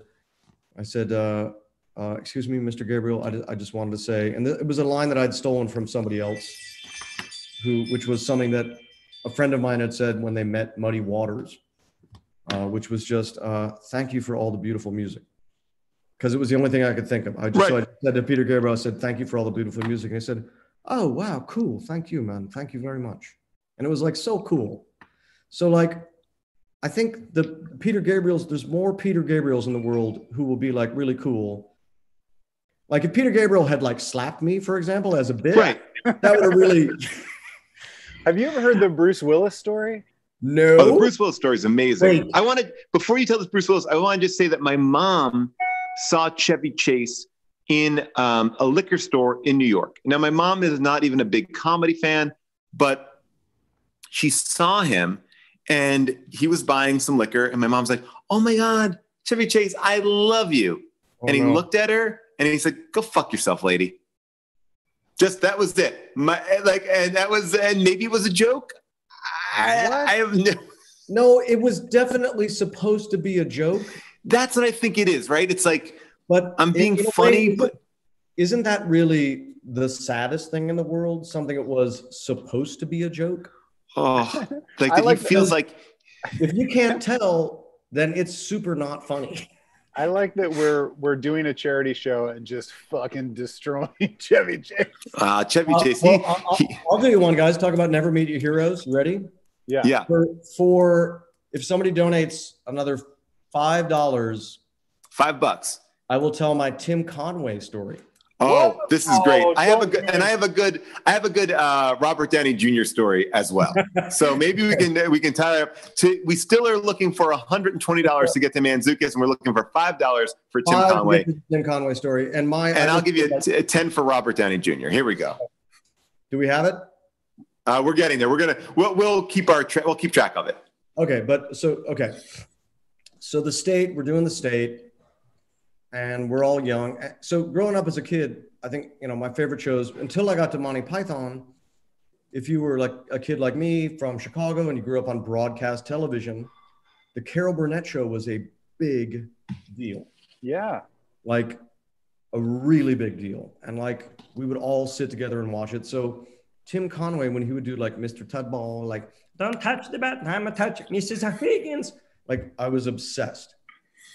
So he's like, there's a couple people that I like studied to try to be like them, certainly, like Steve Martin and Bob Newhart and a bunch of people. And I was like, yeah.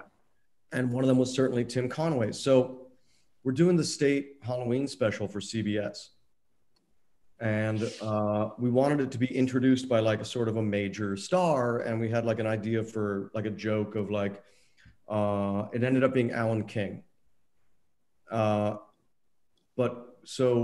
The CBS executive, who was this like big, powerful CBS guy back in the day, was like, you know who will do it? My golf buddy, Tim Conway. He'll totally do it. He's great. You'll love him. He'll love you. This will be great. So it gets set up that we're to call Tim Conway to pitch him the bit. And so I think I pitched myself being like, look, of the state, I love Tim Conway so much. May I please be the person to pitch him the bit and get on the phone? And everybody's like, yeah, that makes sense. And so call up Tim Conway at home in Beverly Hills. And I'm like, Mr. Conway, hi, this is Tom Lennon. I'm from the comedy group called The State in New York. And he's like, oh, yeah. I was told you're going to be calling. Yeah. And I said, so I was just going to sort of talk you through the bit that we'd like to do. The basic premise is, we're a very like a young sketch group, but the joke is that we've been doing these shows forever. And so you would open the show and Tim Conway says to me, Tom, stop talking. Nobody has even told me what this pays yet. Oh no. And I said, oh, Mr. Conway, I don't know. I don't know what this pays. And he's like, well, call me back when you do, Tom. Oh no. And then my God, my idol of childhood, who I would sit and watch and be like, I'm going to try to be like that funny man. And then the one time I talked to him on the phone, he screamed at me. Whoa. Asked me how much it paid. And told me to like get my shit together and call back when I went. That is insane. I put the phone down and my hands started shaking. I'd be lying if I didn't say that I probably started crying, and at the time I was like 25, but like I think I probably started crying pretty hard. I know it just was like really rough to come back from that. It was rough. By the way, we made the money, Tom, to get that story. And we made the money to get Jason Mandzukic. We're at $3,500 right now. This is amazing, Tom, to have you here. You've been awesome. Thank you so much for being here. I'm going to keep watching from afar. I love it. Thanks, buddy, for doing this. And next time we do this, we'll double back because I feel like you have a lot of great stories that we want to hear. Okay. Love you guys. Bye. See you later. Thanks, buddy. All right. Well, people have done it here. They have basically, people love Tom. Pete, the S-Man, put us over the top. The S-Man, if you know anything about how this get made, he's a staple. He's a fixture there. He's designed some cool shirts for us. So thank you, Pete, for getting us Jason Mandzukic. We'll get him in here in a little bit. Sam Lind, just upset. Can I double back? Can I double back on a couple things? Be curious once that Bruce Willis story, by the way. Yeah. Well, a couple things. Thanks to Tom for doing this. Thanks to Carl for doing this. My wife made a strong drink for me before, and I'm like almost drunk now. But people were asking what I was drinking. I was drinking a margarita that my wife made. And now I'm going to start in on the nighttime sleep aid. Good. That is good. But we should do. I'm drinking this. The drink of champions. Oh, great. Are you sponsored by them? No, but I do love a refreshing twist of lime in a nice ale. You know, I think that we often forget the times in our lives when we feel refreshed, but also revitalized. And that's why Bud Light with lime kind of does a little bit of both. You know what? When I go into a local bar, I just say, give me a Bud Light with lime. That's interesting. I was wondering if you could maybe work it into casual conversation. Wait, you just did. Oh, fuck. Dude, it is great. And I also want to make sure that people know that Bud Light with lime is not Simply Green, which is just a general cleaner. So this may look like Bud Light, but it does not taste like Bud Light. That's a joint ad that I just did. As long as we're plugging products that we like, you know, toilet paper was invented by people who decided that why should we use our bare hands to wipe our butts? Let's use paper. So, you know, I'm very disturbed by the Charmin bears because they are. I just feel like they can't figure out what they can show wiping their ass. And bears, right. I guess there's a meeting where people have to be like, I think if we just show a bear wiping his ass, it's okay. Like, I don't know why that is determined, but it's no less weird. But it is. They are the mascot. I think it's because bears are. There's the old joke of like, does a bear shit in the woods? I think it was. Oh, I didn't even think about that, Rob. You just made that so much better for me. Did I make it as good as? You know, when I'm trying to relax and I'm out water skiing, there's no better snack for me than a bowl of Rice Krispies. Oh, that we should. You know what? We should have told people that we were going to be doing some product placement in the show. Yeah, people want to like. Yeah, if we have, we'll do ads for them. We could even do ads for human beings. But nothing refreshes me more than bubbly. Bubbly. It's not name brand. It doesn't need to be because it's just water with bubbles in it. Bubbly. You know, sometimes a man has to make a difficult decision in his life. There are a lot of options for what he can do and what's he going to do in his spare time. And what is he going to do? He's going to make popcorn with his family. Orville Redenbacher. Not convicted of not being... convicted. Never convicted. Never convicted. Never convicted. It was a coincidence. He lived by an old mine. That's why they found the body parts, not for any other reason. He was never convicted. He had a great lawyer. Be Curious Steam Lab wants to know your Bruce Willis story. I mean, this is a. Oh yeah, okay. This is a great story. I want to tell that. Sorry, I got distracted because my wife got me drunk. But Megan McGuire, by the way, $20. Thank you so much, Megan. Yeah, thanks to Tom for donating $200. That was amazing. A little showy. That was a little showy. No, it was great. Yeah. No, I'm just joking. But you know what we should do? We should have just kept him on, and then he and Mantzoukas we could all be on here. But anyway, I think you wanted to go. Yeah, but all right. Because we should do more of these. Do you want to do? Maybe we'll do another one next month. We'll talk about it. I would love to do more of these. If people want to see us do more of these, let us know. And and this is amazing. We've already raised $2,565 more than we thought we were going to raise, which is great. And let's keep it going. And we have so many more guests and special guests that are going to be worth your time and worth your money. And even like we said, $1, $5, $10, whatever you got. If you got nothing, that's fine too. You don't have to do anything, but just go to the Tiltify link in the YouTube chat right now. If you're watching on Tiltify, then don't go anywhere. Just stay right here. Now, and we're waiting right now. Go ahead. I just wanted to give a quick plug to, I don't know whose initials this is, it says CM, that she donated, I don't know why, she or he donated $20 and said that, this is about Chevy Chase. I worked at a very fancy, expensive restaurant in New York 12 years ago, and Chevy Chase paid for his party of 6 and left a 10% tip. Boo. Whoa. Boo. Boo. Yikes. You, CM. Thank you, CM, for that story and for donating $20. If you have, you know what? Let's open it up. If Bad tipping stories. Yeah, or just in general, celebrity slag on famous people. If you have, what if you want to, was your worst encounter? Yeah, if you want to shit talk famous people, you can put that in the chat, and then our producer will put that up, and we'll talk about that. So the Bruce Willis story very quickly, and I think you heard this too, because it was. I love the story. Yeah, the guy from Death Cab for Cutie told us this story, and I forgot. Ben, I forgot who it was, whether it was the main guy or one of the other guys in the band, but I think we heard this story, and we were up in Seattle doing what's the show up there in Seattle? Around, Bumbershoot. And we were hanging out, and the Death Cab for Cutie guys were there, and this guy said that when he was a little kid, and I'm paraphrasing all of this. But it's a great story.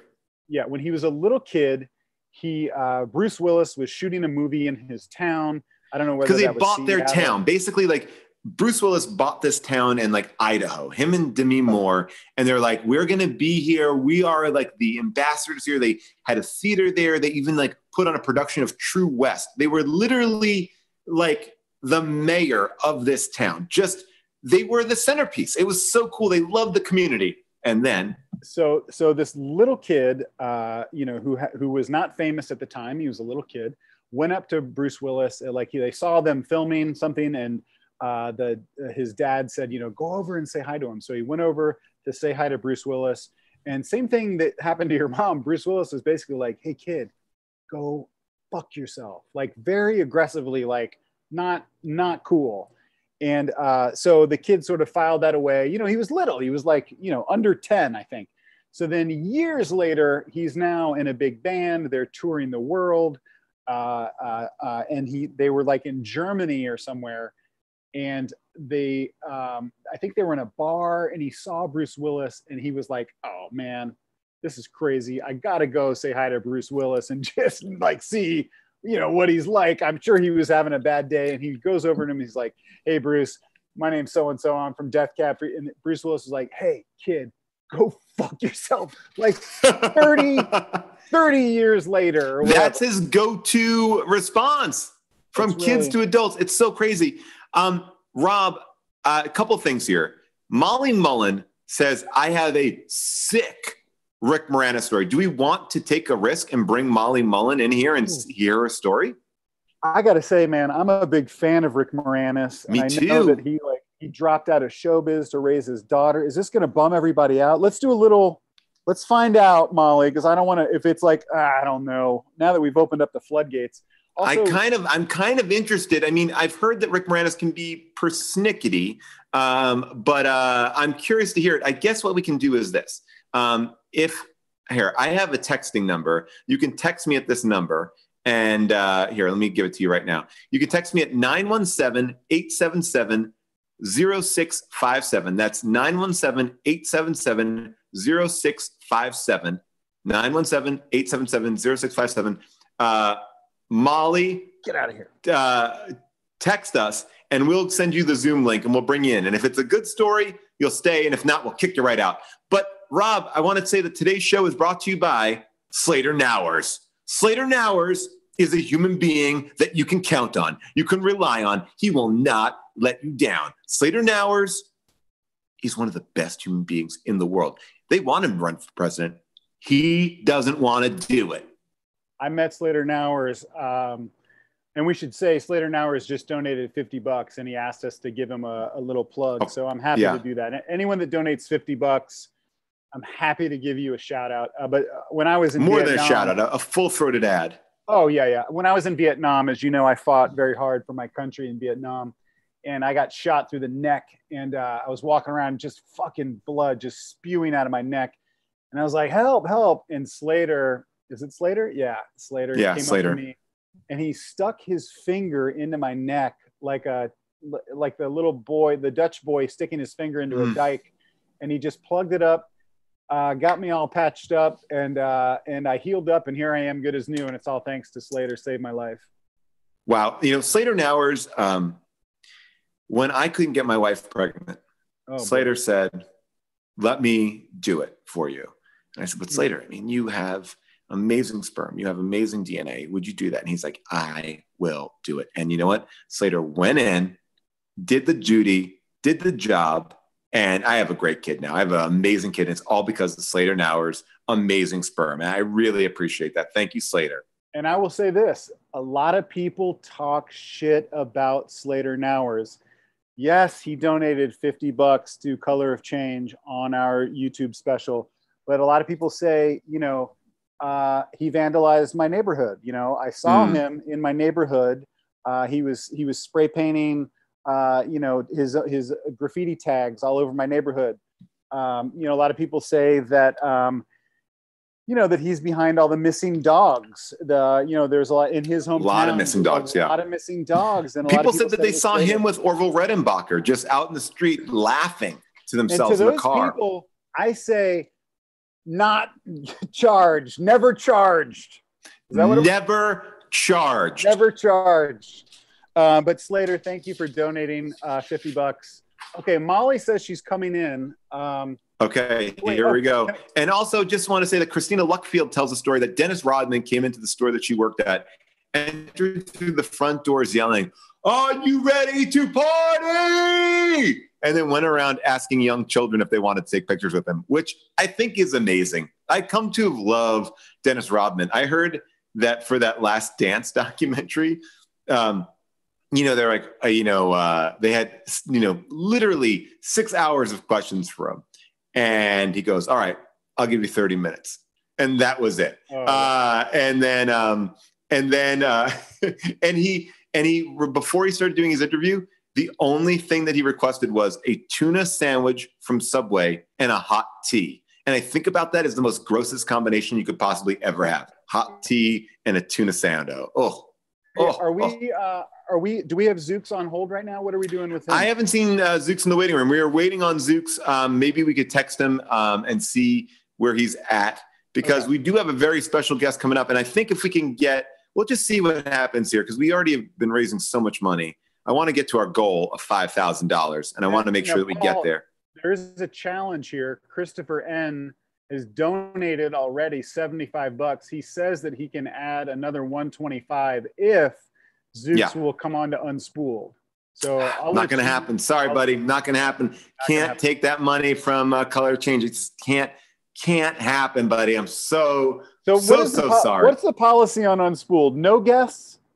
The policy on Unspooled is that Jason and June cannot be guests on Unspooled. Okay. Too busy to get them on the show. We love them. We really want to have them on the show. It just never works out. Unfortunately, just never works out. This is Manzuka says he's in the waiting room. Oh, I don't know how to get into the waiting room because I'm not on my computer anymore. Maybe, okay, hold on. Maybe because somebody there behind the scenes, because I'm on my iPad, okay. Who's the host? Am I the host? Yeah, Jason's here. Okay. Should we bring, I can get her in. I can get Molly in. Let's bring in Molly. Okay. And let's bring in Jason too. Yeah, Jason, dude. there. Boom. Boom. That's what I'm talking about. Yes. What's up, jerks?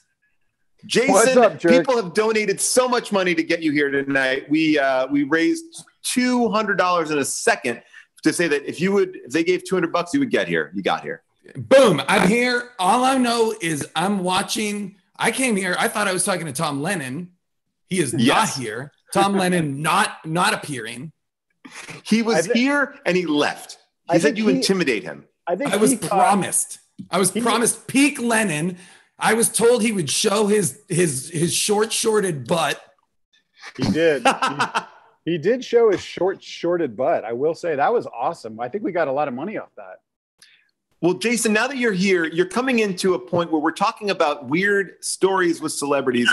We brought in Molly Mullen. Molly Mullen is here, and she has a story about Rick Moranis. We're going to sit and we can ask her questions about it. But Molly, are you there? Do you have your camera on? Let's see where Molly is here. And we'll get to, she's just on the phone. Okay. Molly, this is not going to be as visually interesting as the rest of the show, but what do you got? Okay.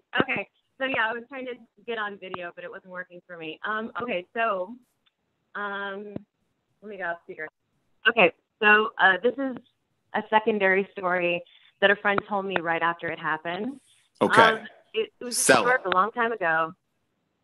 And a friend of mine, I think she was working on the David Letterman show, or she was temping, or not temping, she was interning on one of those shows. And she, and they all, Rick Moranis was on the show that night. And then I guess they had all gone out to a bar afterwards. And there were a bunch of people there. And she's kind of Midwestern and tall and really pretty. And they were just like blown away that they were hanging out with Rick Moranis, you know, their hero. And they had a wonderful time with them. And then at the very end of the night, after they all got really wasted, Rick Moranis goes up to her. This is a little dirty, but it's well, we were very clean on the show. Oh, okay. How much swearing can I? No, just go. Yeah, you can go. Yeah, you can go. Okay, so he says, and we should say allegedly. Yes, let's say allegedly. Allegedly. This is, and I only share the story out of total love for Rick Moranis. Oh, he's boy, amazing. I'm so and nervous. when it happened, my friend that told me the story said she just thought it was hilarious, but it was a little shocking. Okay, so they go out. So at the end of the night, he's saying goodbye to people, and he goes up to her and he's like, "Hey, do you want to come over to my house right now?" And she said, like, she was totally surprised because didn't occur to her that, you know, anything like that. And she said, I'm kind of busy. I don't know why. And he said, he looked her up and down from top to bottom, and he said, "Because I'm going to fuck you all night long." Wow. And that's my Rick Moranis story. Allegedly. Allegedly. All right, you know what? Honestly, Allegedly. it could have gone a lot worse, and I don't mind that story. It's allegedly. Well, here's the thing: like, she wasn't offended. It was definitely maybe I mean, this was like in the late '90s. I don't know if that matters, but This could also be a completely fabricated story. We are not supporting that Rick Moranis. But by the way, it doesn't seem like he did anything untoward. He just or maybe he did. I don't know. I thought it was very. If that story really happened, I think that it was a really interesting way to hit on my friend, and I just thought it was really funny. Well, thank you, Molly. Thank you, guys. Thank you, Molly, for that. Yeah. You're the best. All right, we'll appreciate it. All right. Thank you, Molly. I want to point out that JoJo has just commented as soon as Mantzoukas came on the show. There's a woman named JoJo that's been complaining that the show has been too like male centric. We've been talking about Carl Tart showed his hat collection. We've been kind of like male. Was there a red hat featured in his hat collection? Not like yours. It was okay, all good. I just don't want any redundancies because this seems like a very well put together, very calculated show. So I just want to make sure I'm not. No, this is as solid as you get. This is Carl brought out literally a 6 foot tall I don't even know what you call it, like a closet full of hats, like a movable, portable closet of hats. Like a hat trunk? Yeah, but it was a standing hat trunk that had about 9 rows, and they each went 7 hats back, and there were about 6 hats across each row. It was a big hat rack. That's very nice. I love that. I do too. Was it custom made? It looked like it was, I don't know what it was. It was like a mobile. Hubes, were you going to try and put something on that green screen, or were you just like, I'm just going to be in front of a green screen? I told the audience at the beginning of this that that they can imagine whatever they want. You know, like if I could do the weather, they can do whatever they want. Got it. My internet also. I found out as the show started, I had an internet blackout in my neighborhood, so I went right off line. So we've been having some technical Oh, when I jumped on, it was just Huebel and Tom Lennon vamping. Yeah, that's all it's been. Aggressively, this is aggressively vamping with Hubes and Scheer, right? Yeah. We are right now at 3,800 $337. We're almost at $4,000. We've been doing this now for 2 hours. Our original donation mark was 1,000. We're almost at 4,000. Let's get to 4,000. We can get to 5,000. Are you kidding? Oh, we're gonna get to 5,000. 5K easy. Boom. Let's bang this out, guys. I love it. People, by the way, say it's a mobility closet. That's where the hats are, a mobility closet. A couple quick comments. This woman, JoJo, commented squirt, squirt when she saw Manzukis. I don't know what that means. Well, I think it probably means, that she's, wet for my appearance. Well, just so by the way, somebody also said that I took a dump. I did not take a dump. Is that what you're calling internet blackout? Yeah. Is that what you say? Like, hey, I'm gonna go do an internet blackout, and then I'll be back in a little bit. Shut it down, Time Warner. Shut it down. I gotta go potty. I gotta do an internet blackout. So, I had to call my doctor the other day because there was a little bit of blood in my internet blackout. Yeah, you're using that term wrong. That's not an internet blackout. Look at this. I just want to I want to point out, and I don't want to get too dark, but someone donated $50 because they said that your podcast, you two assholes, saved his life. Whoa. So, wow. Our podcast is a first responder. So it's possible we couldn't stop working. It's possible that he was in an accident, and How Did This Get Made showed up and performed life-saving CPR, perhaps. Wow. By the way, we are having a new episode comes out tomorrow, or maybe. Are we doing plugs? Whatever. Are we doing plugs right now? I mean, let's do some plugs. I mean, if you want to get ready for How Did This Get Made, I'm going to say you need to watch Money Plane, which is the movie that we just did on the show. Money Plane! It is Money Plane! Money Plane! Let the bodies hit the floor! Let the bodies hit the floor! It is one of my favorite movies that we have watched in a long time. Kelsey Grammer, Denise Richards, a wrestler, and the guy from Hung are trying to heist the Money Plane, which is a casino in the sky. Holy shit. Guys, get involved with Money Plane. It's online right now. You have to rent it, but it is worth it. It's worth it. It appears to have been entirely shot in someone's tool shed. It's crazy. Is there such thing as a money plane? Okay, so Rob, let's just ask Rob. Rob, what do you think when you go, I'm going to rob the money plane? What do you think the money plane is? Well, I saw the movie Money Train, and so that was a subway car that moved bank deposits underground through New York City. Genius setup. I don't know if that even exists. So the Money Plane, I would imagine, has to be something similar. But obviously you just said it's a casino in the sky. Which all right. So your instinct was my instinct that it was going to be like a weird sequel to Money Train with Woody Harrelson and Wesley Snipes recreating the amazing duo action they had in White Men Can't Jump. But no, Money Plane is a casino, a high stakes casino in the sky where everything is on Bitcoin. But while there is a full casino where you can play cards and blackjack and roulette, there's also a room in which you can bet on human activities, like a man fighting an alligator or a crocodile. Who's going to win, kind of thing. Whoa. Because anything goes. But do we get to go and see those events? Do they cut away to the? No, a little bit. They're on a screen. You get to see a little bit of it on a screen, but make no mistake, they did not pay to have another set where they could do that. No, the answer they basically use a baby cam to paranormal activity cams are used. 2/3 of the movie is shot on a nanny cam. And here's the thing: the gambling is in the sky, but the money plane, but the activities are on the ground. If you are watching this live stream right now, I want you to go open your windows and scream Money Plane as loud as you can. Please. Your neighbors need to know that you know about Money Plane. Get in on it. We are raising so much money here. Let's get us over the top here. Let's get, we need $200 more. We have Jason here. Jason, maybe for $200 you could, we could give and dangle him something like it may be a fun story or something in your house, anything.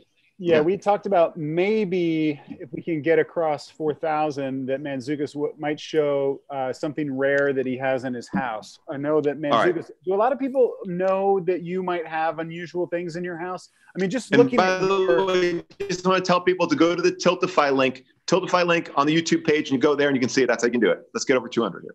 Yeah. So and this is how easy it is. You just take your money. And you just no. You have to go to you got to go to the Tiltify thing. By the way, we're already at 4,000. Sorry, Siri, Tiltify.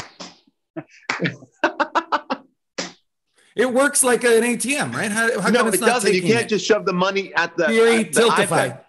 Tiltify link. It's not gonna do it. Well, you are a purveyor of interesting objects, I believe. I'm noticing people in the chat saying that they would like for me to talk about the art that is on my walls. Yes. And I will say that I have selected a few, not just the two that you see here, but I have selected a few other things that I will show you that these things do hang in my house. I love this. And this is, by the way, Christopher N. did donate the $125, even though I said Jason could not come on Unspooled. So he did stand up. He said, I'll give you $125 if Jason can come on Unspooled. I'm sorry. He gave the money. Wow. Gave it anyway. Even though you said I would rather not have the money than have Jason on Unspooled. Sadly, we're just booked. Paul went even further. He named the charity that we're raising money for. He said, sorry, Color of Change. I'm turning down Christopher N's money because I don't want June. I didn't say I don't want. I'm just saying that we're just booked up. I can't promise that. I just couldn't promise it. I don't understand. Like, I feel like, here's what I think. I think people would, I bet you could raise $8,000 in the next hour just from people wanting me and June on Unspooled. Look, I mean, if we raise $8,000, yes. If $8,000 comes on the screen right now, Jason is coming on Unspooled without a doubt. Can you get it up to $8,000? I am down. Can we go from guys, almost let's $4,000. do this. Mantzoukas, Tom Sharpling came on here and dropped $500. Yeah, 500. 500. I mean, like the guy's a boss. The guy's a boss. Listen, you just saw me. That was $1,000 bill I just tried to put in. I tried to give to you guys. You only carry $1,000 bills. It's weird. It looked like a 20 to me. It looked like a 20. Huh? What? No. Let me try to play it back. Let me go back in the feed. What? No, it's $1,000 bill, right there. You saw it. It's obviously $1,000 bill. What? Someone said Geostorm. These are all how did this 150. Well, we have to give a shout out. We got to give Fami. Oh wait. All right. We will give Fami. We'll get to you in a second. Let's get to this. Hold on. This is a painting. This is a painting that hangs in my house. What the fuck? It is not. This is not a painting of me, although it looks like it is. I call this self-portrait with a bad guy on my shoulder. What? Because on the shoulder of the character of the person is like a little bad cowboy, like a black-hatted bad cowboy. But it does look like me as well, except wearing a red shirt, not a white shirt. But and sadly, no angel on the other shoulder, just a devil. Where did you get this? Don't worry about it. Whoa. Don't worry about it. I've never seen this. This is blowing my mind. This is definitely worth $200. I'm going to say, let's see if you want to see more stuff. I'm not selling this. Let me be clear. This is not for sale. This was just but this is worth $200 to look at. Here's the thing. I've selected 3 paintings that I will show. Okay. If we raise, you guys can decide because I don't know how this thing works. If whatever number unlocks the next painting, but all right, I love this. We're almost we're at 4,000. Let's just say if we get another $100 right now, we can see the next one. Another $100, and I'm watching it. I'm going to log back onto my real computer because my internet is back. Jason, people say that you're using the word painting wrong.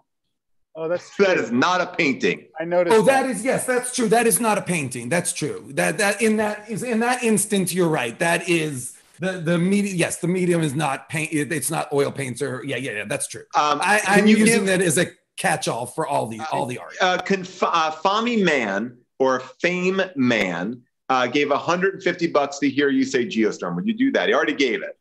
Would you do one Geostorm? Yeah. Oh, yeah. I thought, have we not? Sure, absolutely. Well, I just want to make sure that Come on. That was it. And that was great. Atorade 867 donated over $50. We did not hear a shout out. I'm sorry, Atorade. I'm sorry about that. We're just getting to some of these things here. We got our $100 for the next painting. Okay. Tom Sharpling says he'll give another $500 if you name your top 5 Destroyer albums. Oh, okay. Okay. Street Hawk, number 1. Street Hawk. Wait, who is Destroyer? Destroyer is Dan Behar, who is a Vancouver-based Canadian musician. He's he releases albums under the name Destroyer. He also was one of the band, The New Pornographers, was a super group made up of other Canadian songwriters at the time. And so he was one of those songwriters as well. So was a part of New Pornographers, but also primarily records as Destroyer with various other musicians making up the rest of the band. So Street Hawk of Seduction is my favorite Destroyer record. And then probably... oh boy, this is really tough. This Night, no, Kaput. Oh, Tom, oh boy, Tom and I even texted about our favorite Destroyer songs. But I'm curious, like, as you're listing these albums, and by the way, we don't Rubies is that, sorry, then Rubies, and then the record that is the EP that is Dan backed by Frog Eyes, but doing Destroyer songs. Sorry, Hubes, go. You didn't name the album. Tom said he would only donate if you named the albums. So I don't know if he's even going to donate the money, because if you can't name them, if you're just going to say vaguely what it is, we may not get the money. Okay, got it. I mean, because I'm imagining. We'll see. I mean, I'm imagining too. I don't know what is Tom like jacking off to this? Like, as you're naming the albums, is there any world where Tom is like hearing the names of the albums and he's like, I don't know why, but when a whale comes into the donation room and says, I'll lay down $500. I don't think it's kind to call Tom a whale. I just don't. I think that's rude. I mean, like, I'm going to just say this as someone who like really loves Tom. And it's a term of money. It's like, a gambling term. Like, in Las Vegas, they use that term when there's like someone with a lot of you're money. One of those Vegas guys. You love Vegas, right? Yeah. You were like big into like swingers and Vegas, baby, and all that Vegas, stuff, right? Baby. Yeah, I love it. By the way, Phil, let me in. I'm trying to log in on my computer. Phil's doing our back end stuff here. Go ahead. All right, sorry. By the way, Kroll's on deck. Should we bring Kroll into this? Yeah, we bring him in. Wait. Let's hold him hostage and see if we can get a little more money for Kroll, because I know that he was saying that he wanted to help raise some money. So maybe if we can get, where are we right now, Paul? We are over $5,000. Wow. If we, I would say maybe if we could get like another $100, we'll bring Kroll in. Like if there's like 10. Come on, let's keep it going, Rob. Let's don't think about 500. Let's go higher. By the way, there's still 2 more paintings that are we're going to talk about that are both paintings. I do think I successfully named the 5 records, but and Tom did give us the $500. So Tom Sharpling, thank you for that $500. I will say, right before we went into the quarantine, I was at a Destroyer concert with Tom Sharpling, and for the first time got to meet Dan Behar, and it was electric. Oh wow! Is very exciting. Should we, what did we say we wanted to raise to bring Kroll on? Well, right now we've surpassed our goal. We're going up to $8,000 right now. So we're at 5,000 right now. We've more than enough allowed Jason to present his 2 other paintings. Okay. But I think that maybe Kroll would enjoy looking at these paintings with us. But maybe we can have Kroll do some stuff once he gets here. Yeah, your audio is a little weird. Maybe it's just because of your beard. Yeah, your audio just got quiet, Paul, for the last minute or so. Real quiet. Fix this for a second here. Hold on 1 second. Someone also said that they need a charity event where we give dating advice. Maybe we'll do that the next time, or we'll do a segment on that. All right, so Kroll's on deck. But I will say, I'm going to only say this one last time. If you don't know the music of Destroyer, go listen to it. It's incredible. Record to record, the band changes, music style changes. His voice is incredible. He's one of the best songwriters working today. I gotta say too that you are one of my few friends that loves still going to live music, and I've had so much fun going to see like Pelican and Russian Circles. And we went to Death Heaven together, I think. Death Heaven, fuck yes.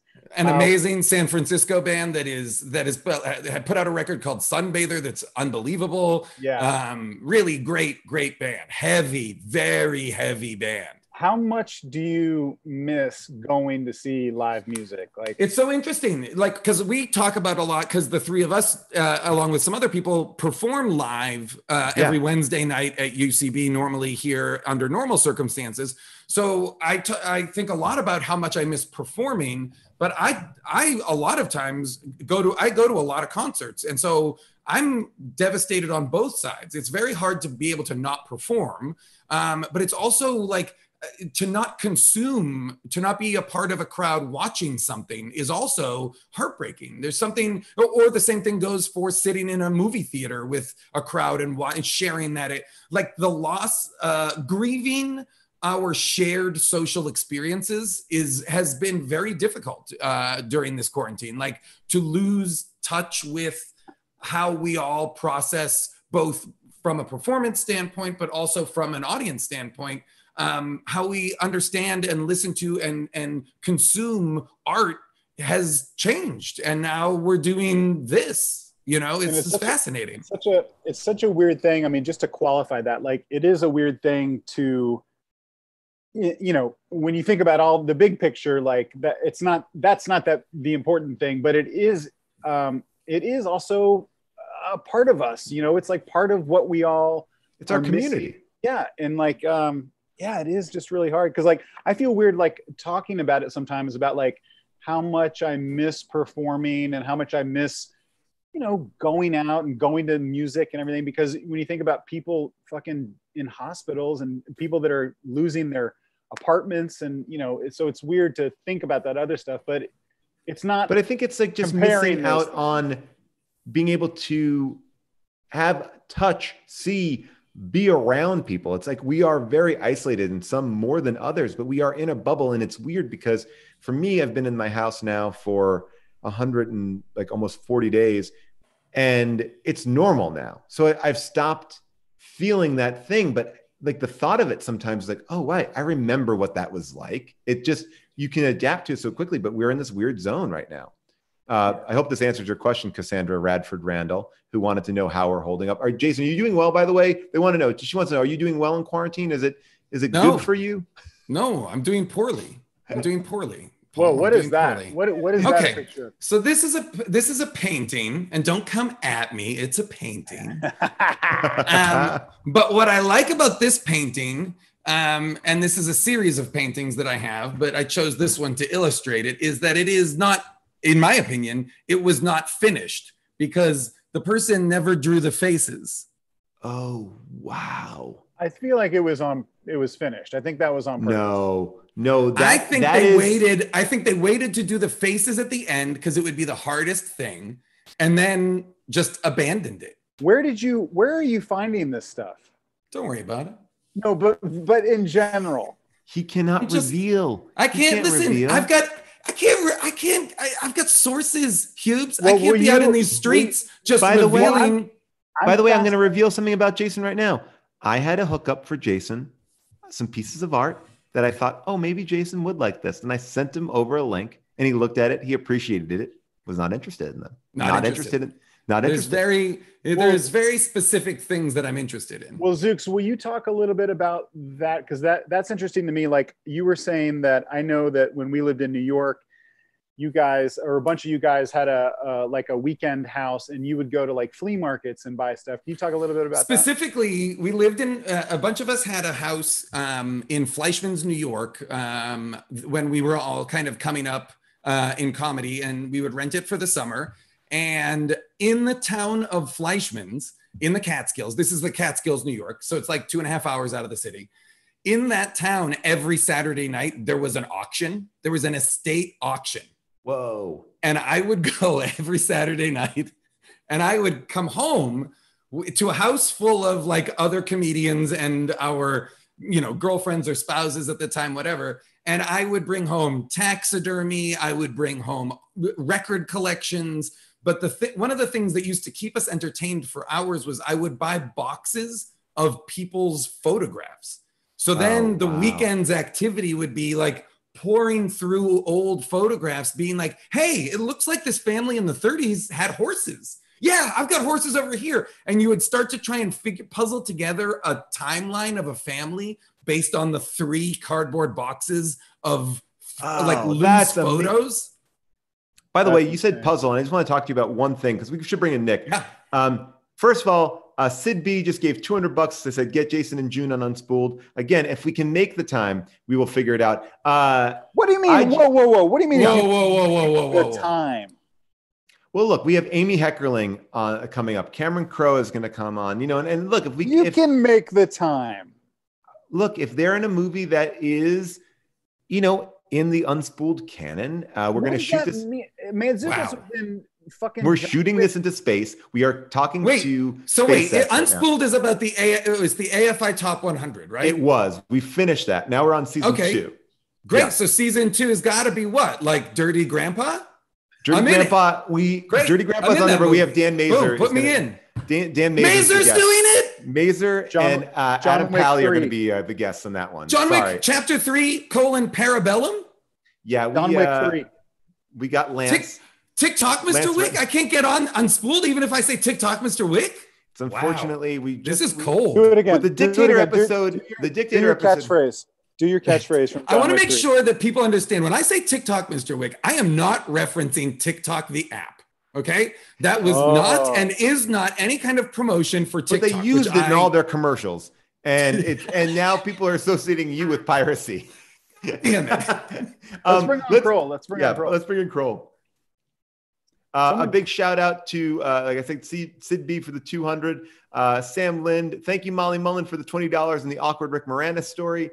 Cassandra Radford Randall. Oh, we already talked about her.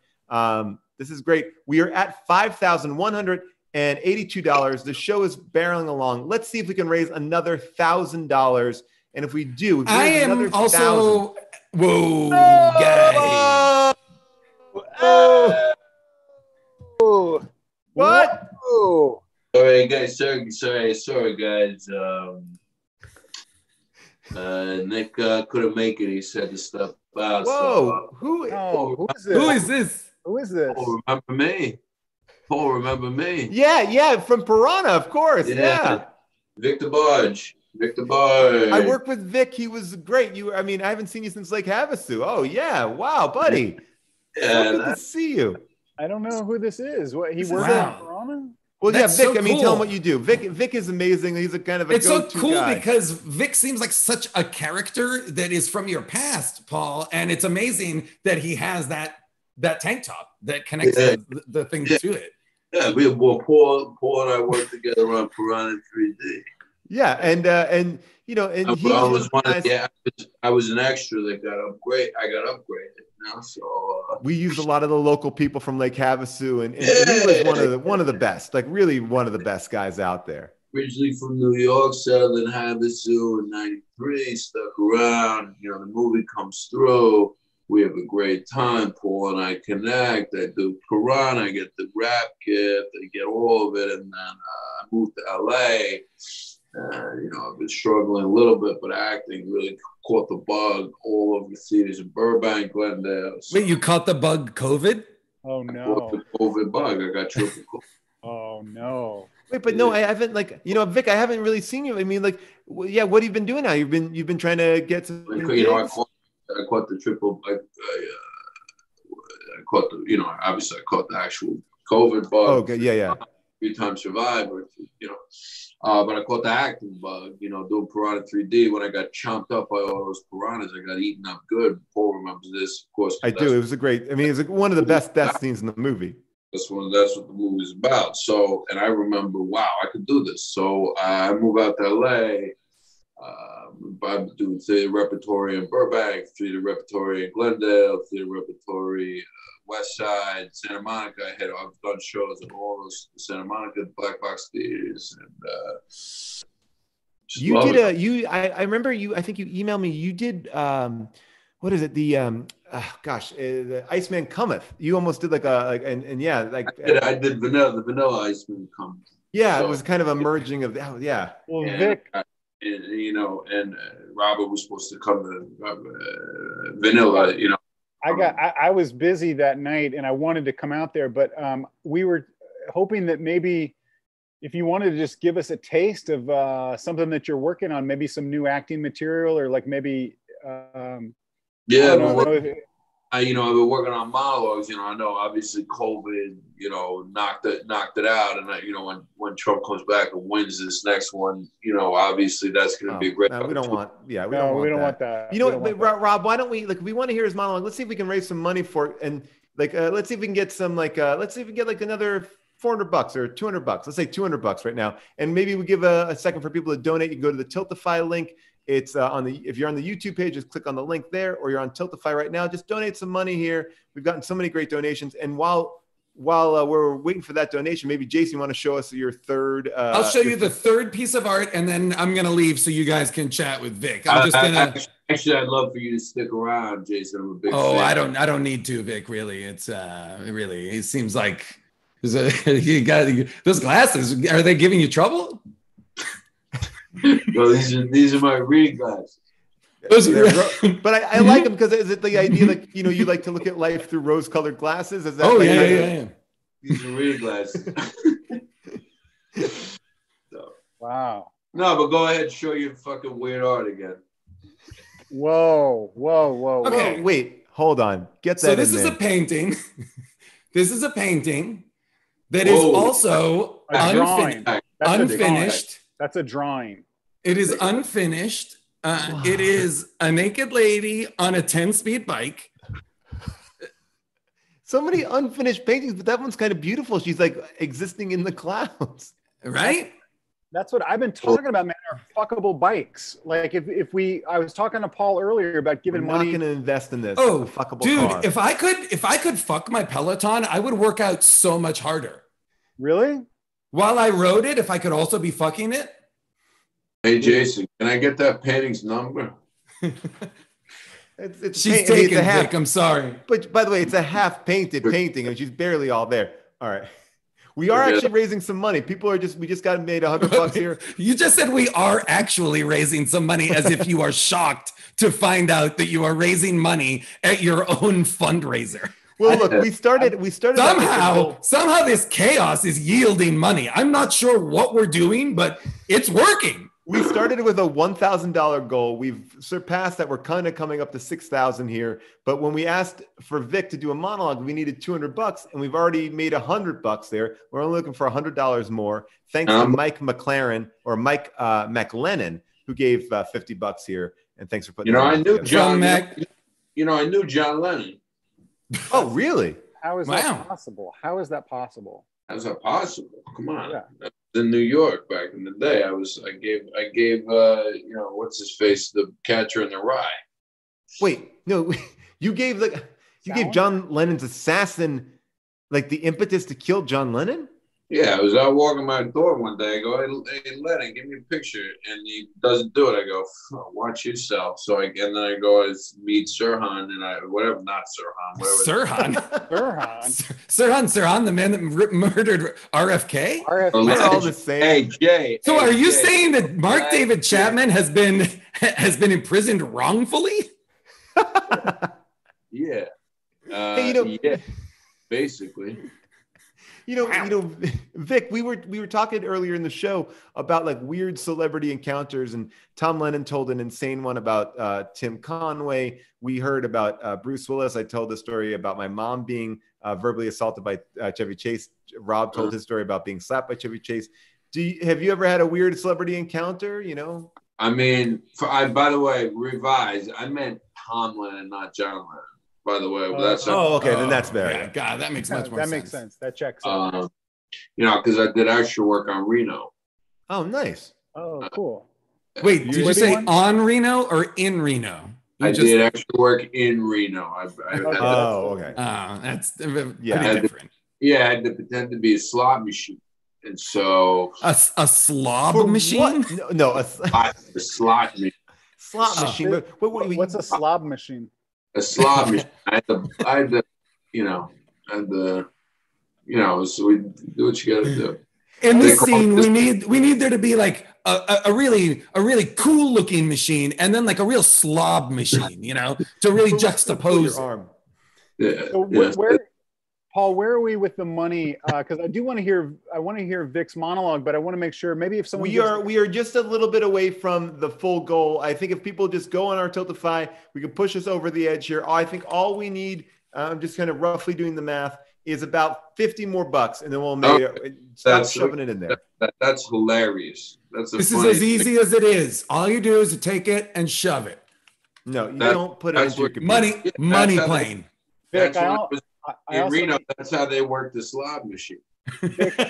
Vic, I also just emailed you an extra monologue if you wanted to try. Yeah, I got email. It's a cold reading, but if you want to do, if you want one in your back pocket, you can try that one too. But no pressure. I got a bandana in my back pocket, which means I'm ready to go. But I also got the monologue as well. You put it on my email to my AOL.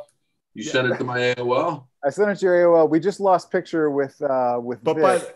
We'll get Vic back, but I'm going to tell you that I'm here. I'm getting that monologue. Okay, Matt Zadrinick here just gave us $100. He put us over the top. Ian Bucknell, and then Ian Bucknell has a very obscure reference. He wants Vic to perform the "Penis is Evil" monologue from Zardoz. We don't have that available. But also, I see someone in the chat saying, "I can't believe Jason is touching that money." I saw that.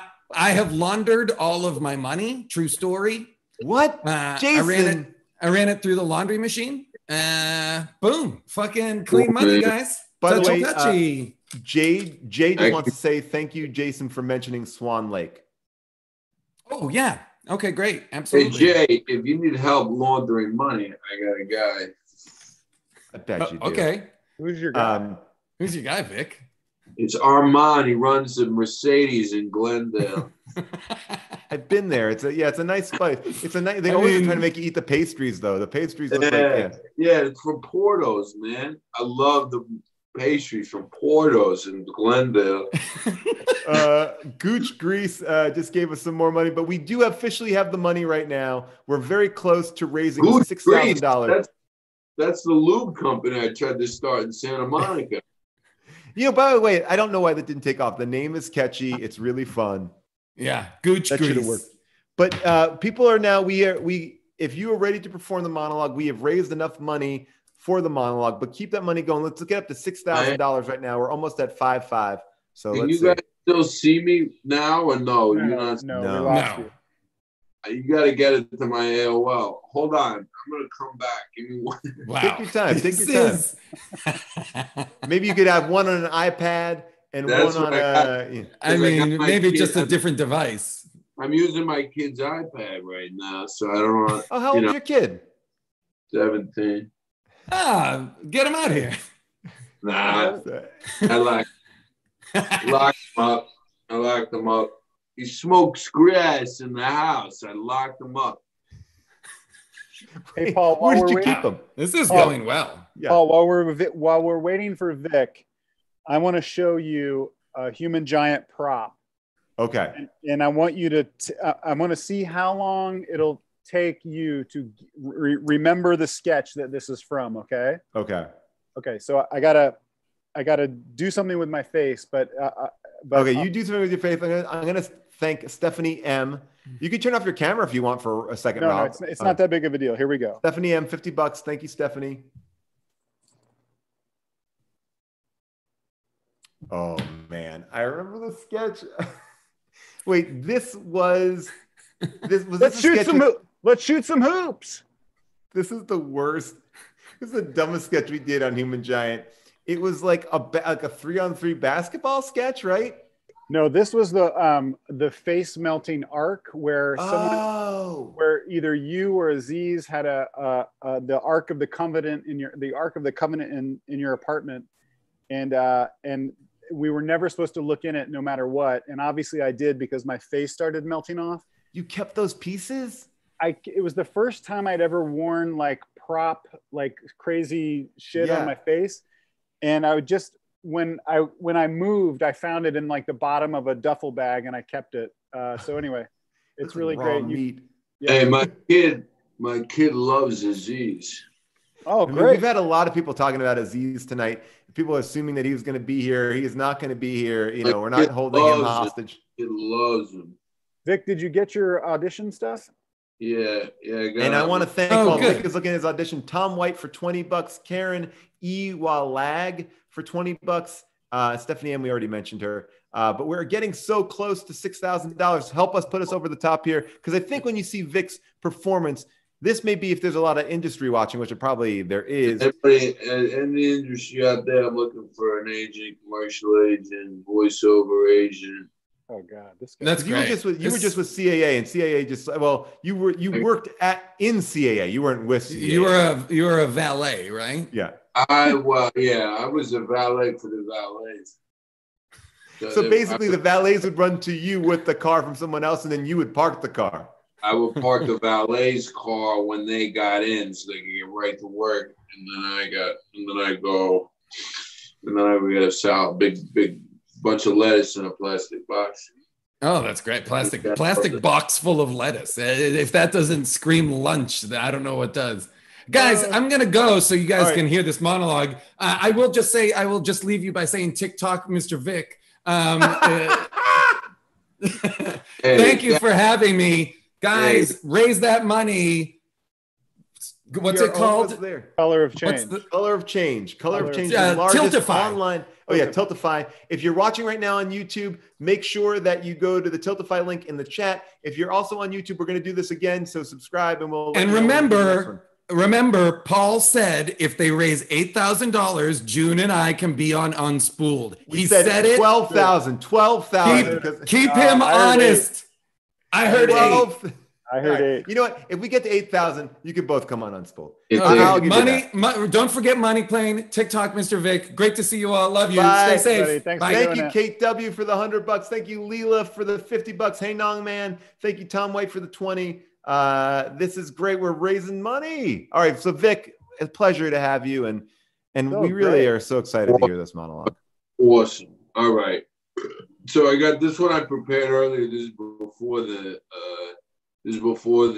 one that you sent to my AOL, right? Yeah. All right. So this is the first one I prepared. Okay. All right. I'm gonna read off the phone real quick. Okay, here we go.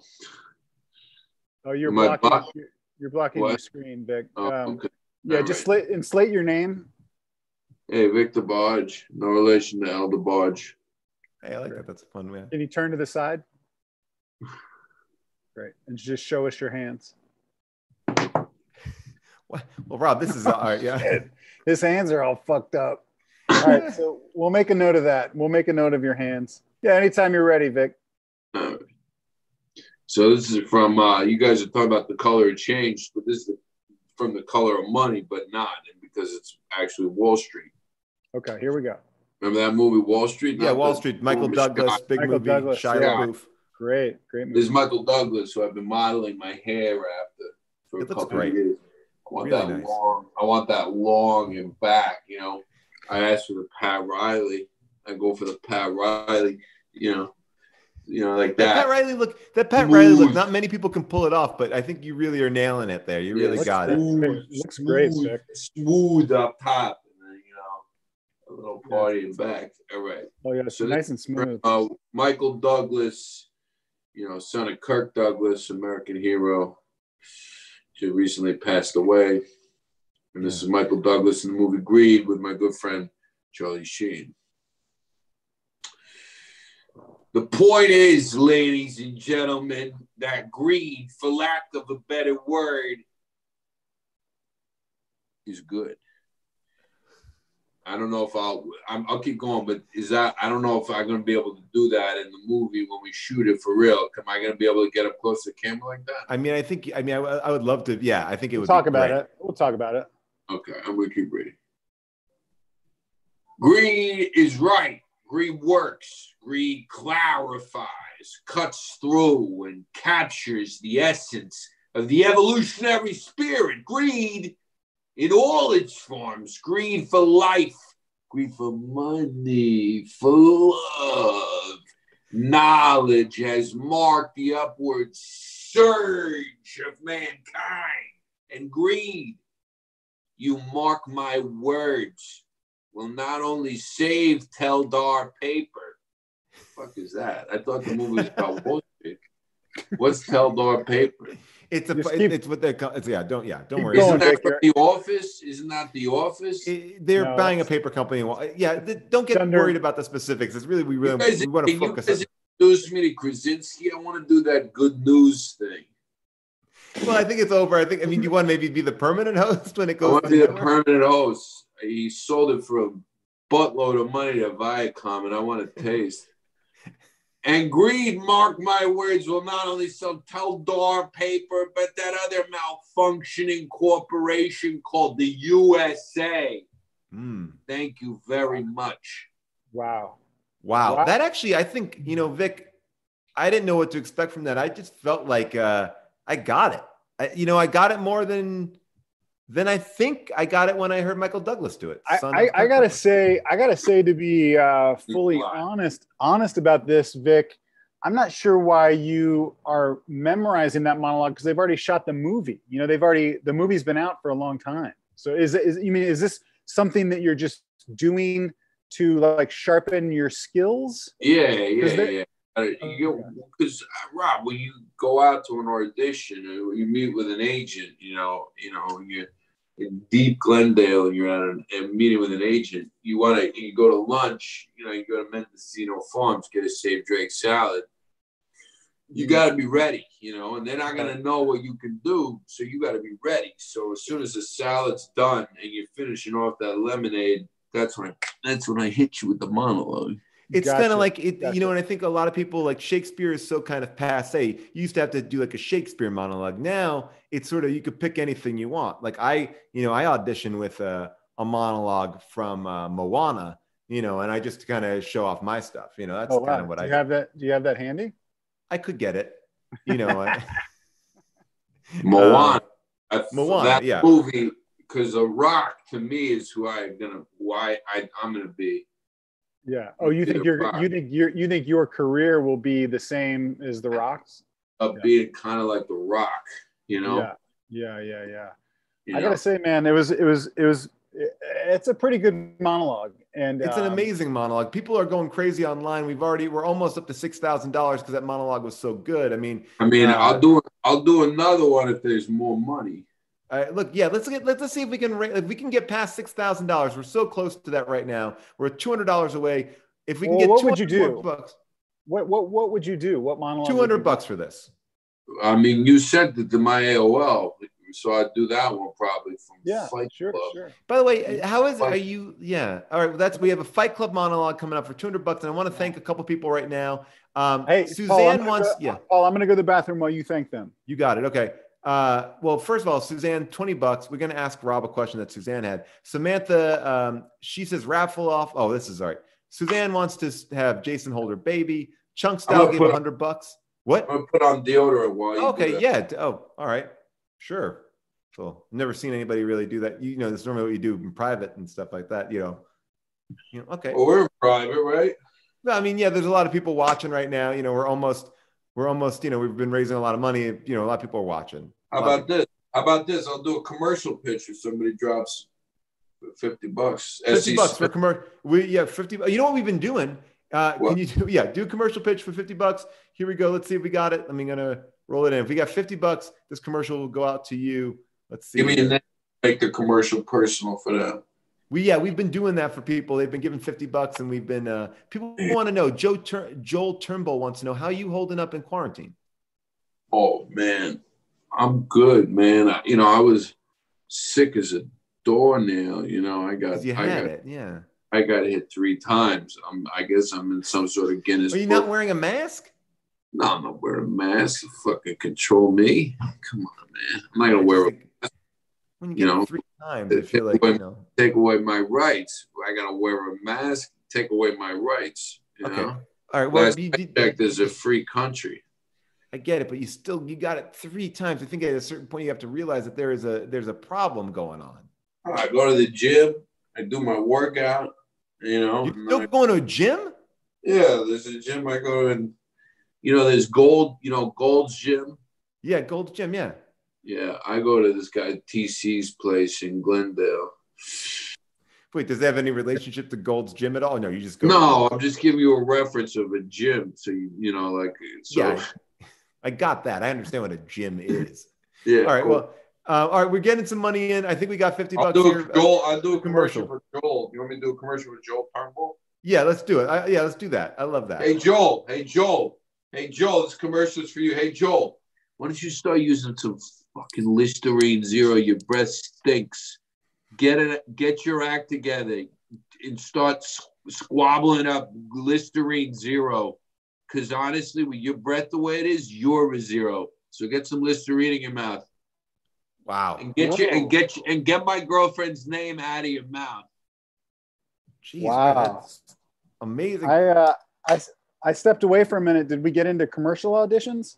Well, we had some people donate some money, and we just did a commercial here. That was pretty great. And by the way, Rob, Samantha, I can't see her last name, Mick something, wants you to raffle off those face flaps. Would you raffle off a piece of a face flap?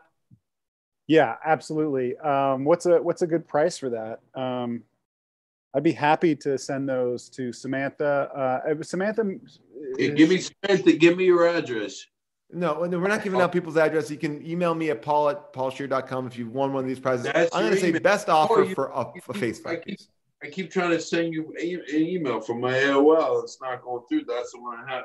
Yeah, I don't know if that maybe it doesn't work. I don't know. Yeah, we got to figure that one out. I'll definitely get on that. Can I do the other monologue? Because I got to run. Yeah. Oh yeah. Let's do it. Let's do the other monologue. Perfect. All right. This one's from Fight Club. Basically my favorite movie. Pirates 3 is my favorite movie, and then Pirates 3. Okay, go ahead. Yeah, I don't want to. No one would have thought that. Pirates 3, my favorite movie. Johnny D at the top. All right, shout out to Johnny D, Johnny P. Johnny D is what I'm talking about. He's my guy. If anybody wants to come by, I'm hanging out with Mickey Rourke this weekend. I'm taking care of his dogs. And right. Mickey's going to fight De Niro, so you're trying to maybe get that on pay-per-view or something like that. Get that on paper. I'm trying to get that on pay-per-view. PAPER pay-per-view. Oh, okay. You draw it. A flip book. I draw a flip book of the fight. So if anybody wants to get that on pay-per-view, all right. Okay. Vic, here we go. The floor is yours. Perfect transition right now. Yeah. This is from Fight Club. Ed Norton, fucking Brad Pitt, Meatloaf, everybody. Cole Reed. Welcome to Fight Club. The first rule of Fight Club, you do not talk about Fight Club. The second rule of Fight Club is you do not talk about Fight Club. Third rule of Fight Club, if someone yells stop, goes limp, taps out, the fight, it's over. What do you guys think of that? I've been thinking about that, trying to add it was different. It was different. It felt there's more. There's more to it. Okay, yeah. Stopping halfway through. That move. Do you guys ever do moves when you act? No. I don't do moves. What do you mean, like move towards the camera? Yeah, you go like the fight, it's over. You know what I mean? I like that. That felt intense to me. But I also wanted to do that move like, I don't know on that movie if they reshot it, whether I could be, if I was in it, whether I could go the fight, it's over. You know, like whether Yeah. I feel like you're getting so close to the camera on a lot of your moves. Yeah.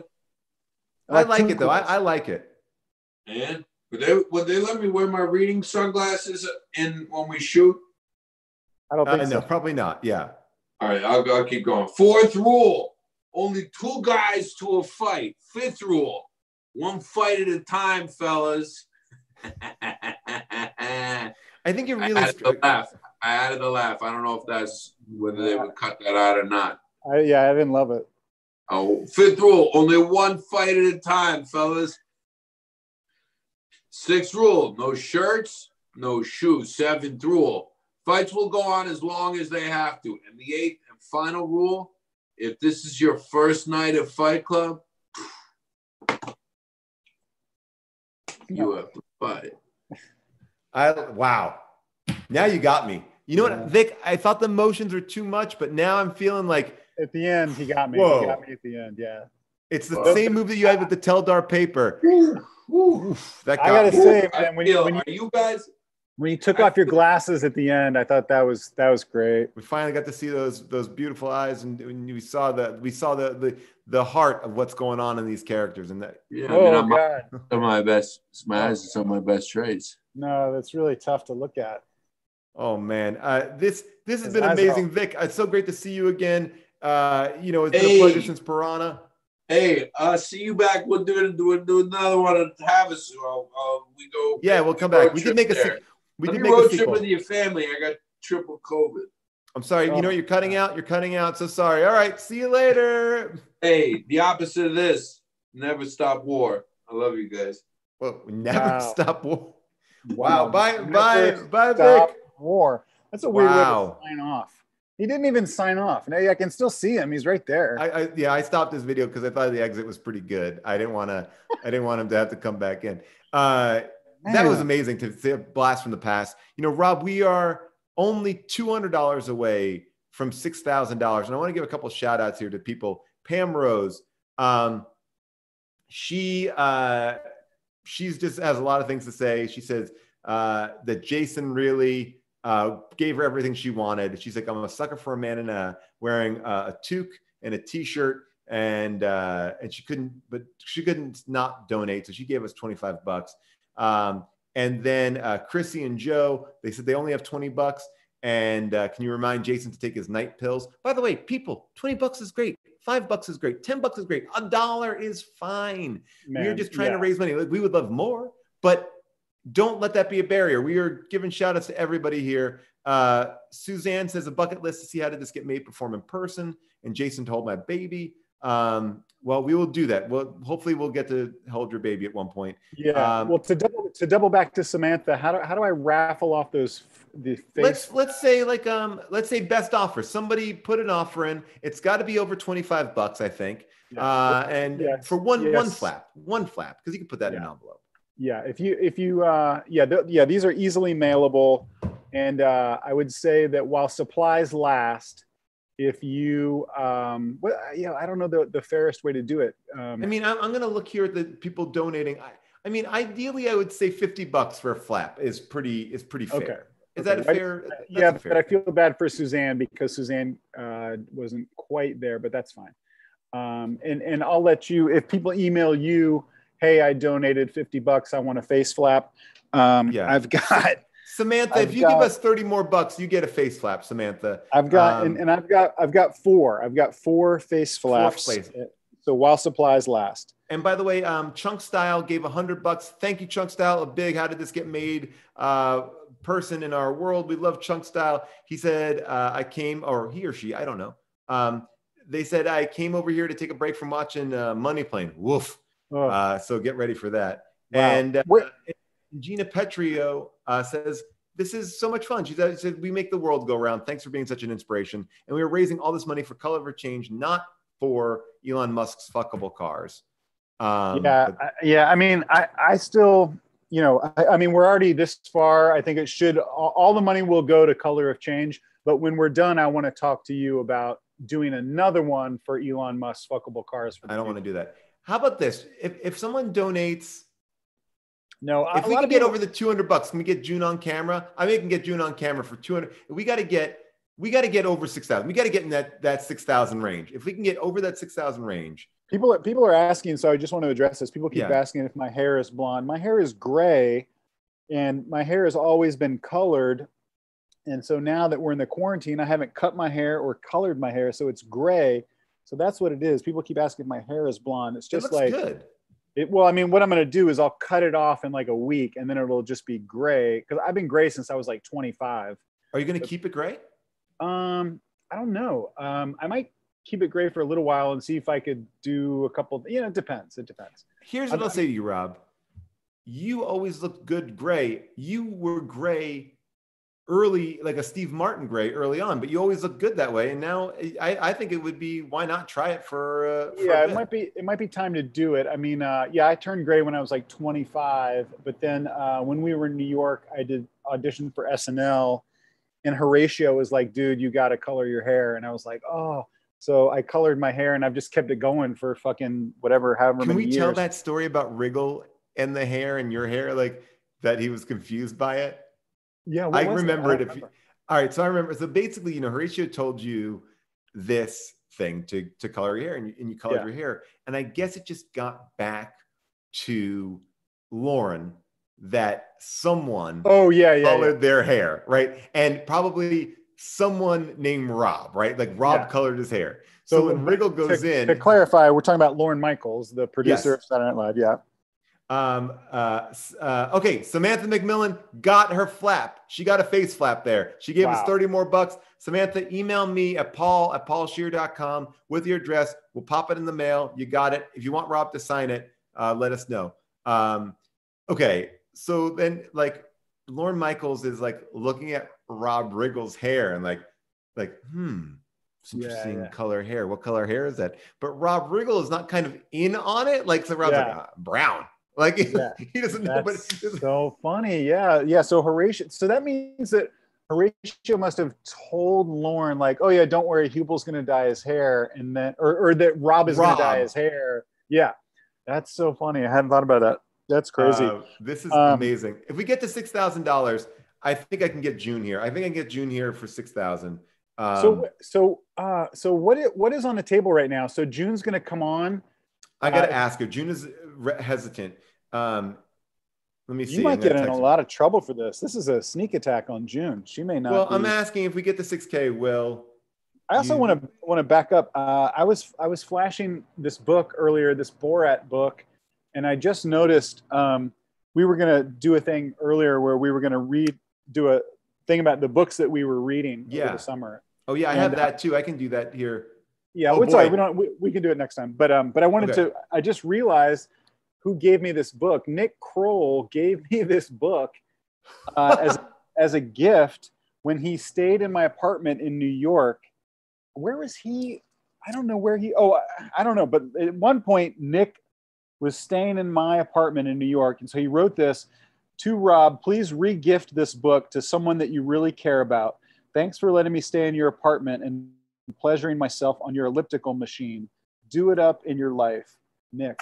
I think I must have had at that point. I must have had an exercise machine in my apartment. And I don't remember. There. Yeah, the elliptical in your apartment. I remember that apartment. That was a great apartment in the best area of New York. It was such a great spot. All right. So by the way, we got $36 from Leah Jones. Says all the love from Chicago. June is in her pajamas, but she said she will pop in if we gotta make it worth her while. Let's get to 6,200. 6,200. Can we get to 6,200? Because we're very close. And then I think that she'll come in. It'll be June in her pajamas for 6,200. We're right now at 5,923. And for free right now, maybe I'll give you my audition for Moana. Yeah, do your Moana monologue. All right, this is so I always audition with the grandma part, because I feel like not the rock part, because the rock part is like when I want to show my tough side, but the grandma part is when I want to show great. I think her name is Tala. Okay. I thought it was just grandma. Yeah. But Tala, okay. I go like this. In the beginning, there was ocean, right? until, Mother Island emerged. And Tafiti, her heart, held the greatest power ever known. It could kind of think of it like this. It could kind of create life, right? And Tafiti, shared it with the world, blah, blah, blah, blah, blah. But in time began to see that Tafiti's heart, maybe people wanted to possess it, right? And stuff like that. So they started to steal it. And it was like, zap, zap, screech, screech, and the most daring, this is working for you? Does this feel like it's like a fun, like you feel like you're getting kind of the mysticism of it? Yeah, I don't think I would stop in the middle of it. Keep going. Okay. Because I could do the Maui stuff. The Maui stuff is a little bit more, people want to hear me sing. And I like the grandma. I like where you're going with the grandma. Okay, great. All right. So we go snap, zap, screech, screech, beep, beep, beep, beep. The most daring of them all, voyaged across the vast ocean to take it. He was a demigod of the wind. Get that? Up. And I'm using some of the hand gestures that Vic was doing. I feel like that's working. I like that. Yeah. He was a warrior and a shapeshifter who could change form with the power of his magical fish hook. And his name was Maui. Wow. Pretty good. I'm a dad now, so I know how to read bedtime stories to my kids. Yeah, I gotta say, man, as an audition thing, I think it's a little bit weird for you to use that monologue from Moana. Okay. First of all, I'm here for feedback. Yeah. Yeah, the movie is an animated movie, so that's also kind of weird. And also, that's a female character. You're not. So female. should I do it like this? Like just cover my face and then do it, because for animation you don't need to see a face? Well, I'll show you what I do. Yeah. Like if I'm going in for a part and I don't physically, now because of the quarantine, I don't know if you've had to put yourself on tape for auditions. Oh, yeah. Do you ever do that? I do indeed. So sometimes I put myself up for some of the biggest movies that are going on in quarantine. Some of the biggest ones are happening. You don't even know about it. Yeah, there's a lot of all those big. The big blockbusters I've been just knocking out auditions for. Yeah. So what I'll do if I'm going to do a monologue that I love, but I physically don't look like the person, I will use like a little thing like this to sort of represent the person. Now this is from Frozen. Yeah. But like physically, who does he kind of remind you of? A little bit. Does he remind you of the Big Lebowski?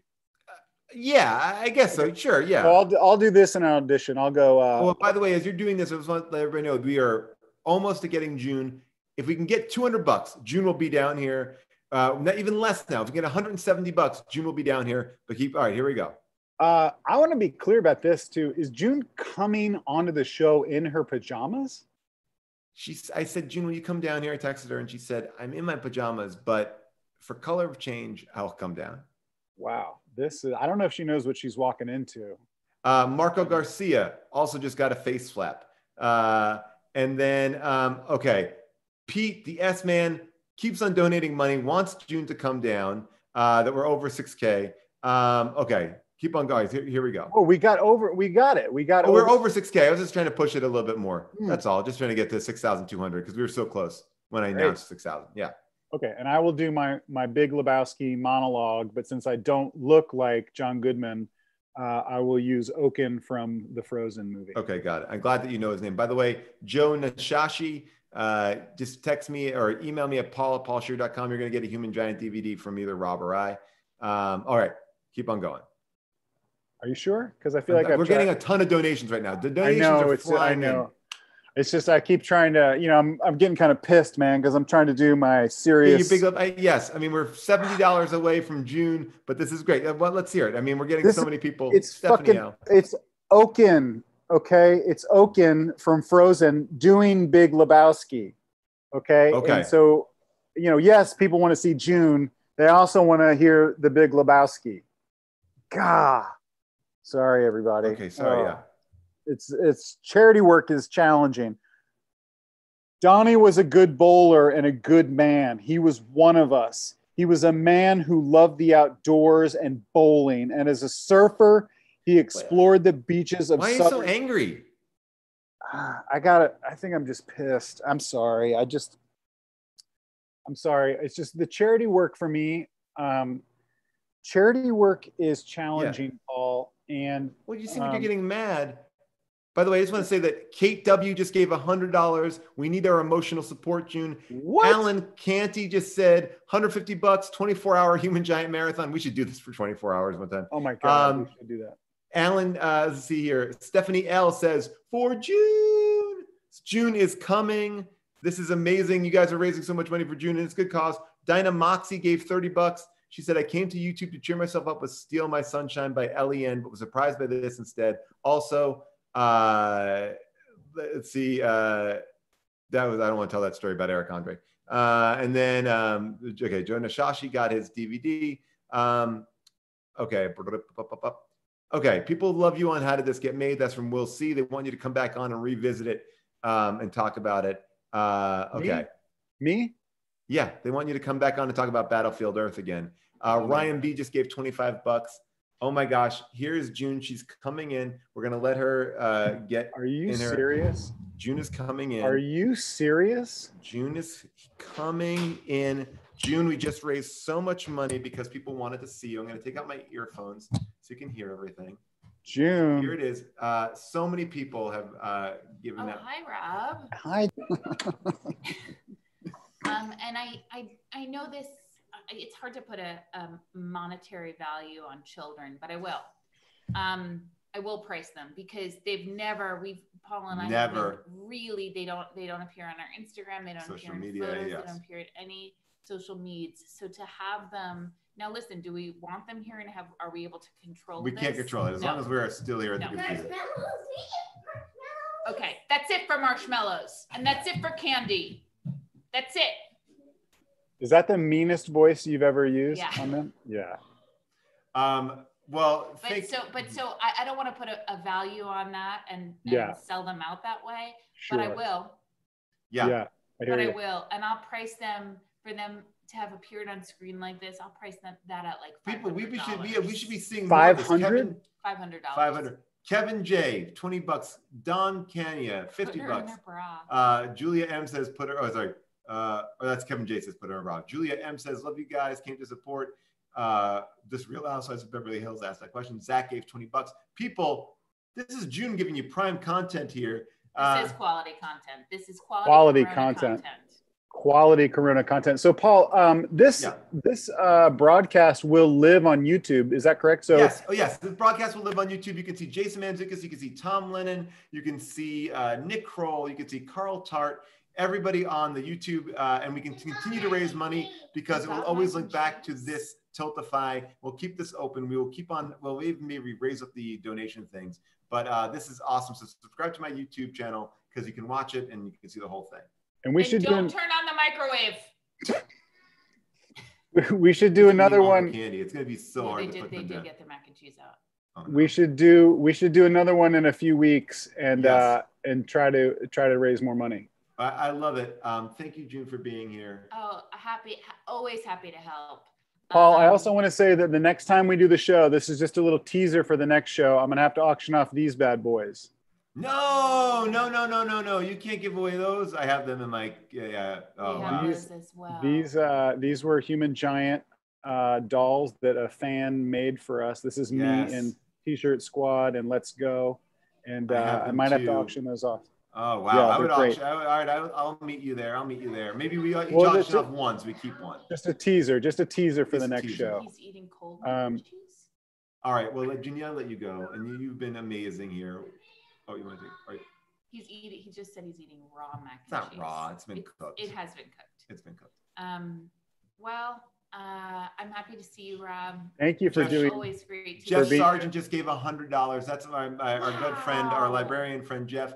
Give $100. He goes. He knows how much we don't put the kids on camera, so that was $100 there. And again, I didn't consent to that. That was not part of the my heart all day. I work so hard, and I come home and I get no respect. She doesn't. Right. Okay, Not all from I me. want to do is have a nice evening. Not from me. I want to go upstairs and I want to relax. And I got these rugrats and I got this one, and I get no respect around here.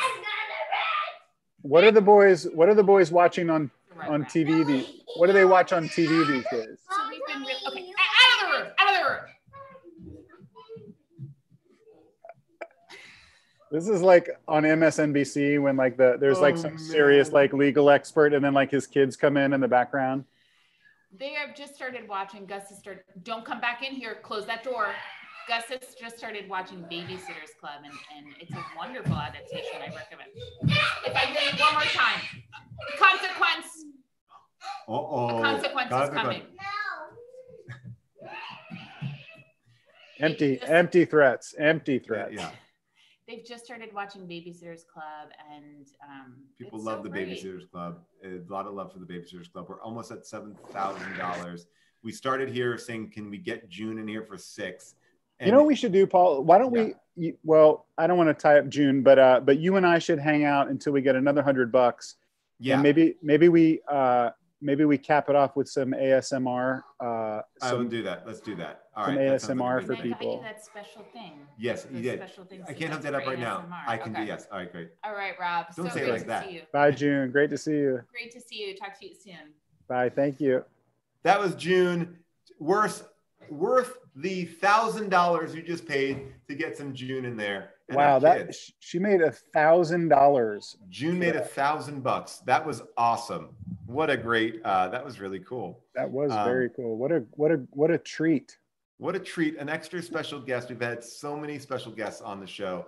And Rob, it is time for us to wind down. Yeah, I think. and people are getting ready to go to sleep on the West Coast. It's around 8:45. On the East Coast, it must be 11:45. At least. I'm trying to do the math. I'm not sure how it works, but we've had a lot of fun tonight, and tonight was our a lot looser than I thought it was going to be. But the next show we do, we'll make it maybe. Rob, you said to me at the beginning of this show, we were talking about it, the two of us before. We're like, oh, we have all these bits. We have literally pages, pages of bits. Yeah. And we said, you know what? Let's just take the bits slow. We'll talk. Yeah. We got through one bit. I think one bit, because the Moana one Moana was just on the fly. That was Molly just texting me Moana. Yeah, we had a lot more in the works, and we'll write more for the next time we actually do it. Yeah. So if you guys you want more of this, let us know. Follow my YouTube channel and continue to donate here. This is so great. This is, oh my gosh, Rommel Santos gave $200. Thanks to Rob and Paul for doing an incredible, amazing job on raising these funds for such an important cause. And thanks for all the content you guys have been doing since quarantine started. Rob does an amazing show on Instagram Live. Tell people about that show because it's so good. Yeah, I've just been trying to fuck around on Instagram Live, and I started off doing ghost stories where I would jump around the country and people would come on and tell me a real ghost story that happened to them. It was great. And so I did that for a while, and I think I'll get that going again. Recently, I've been doing, the past 3 weeks, I've been doing one called I Keep You in My Pocket, where basically you email me your saved voicemail, your favorite saved voicemail, the one that you just don't ever want to delete.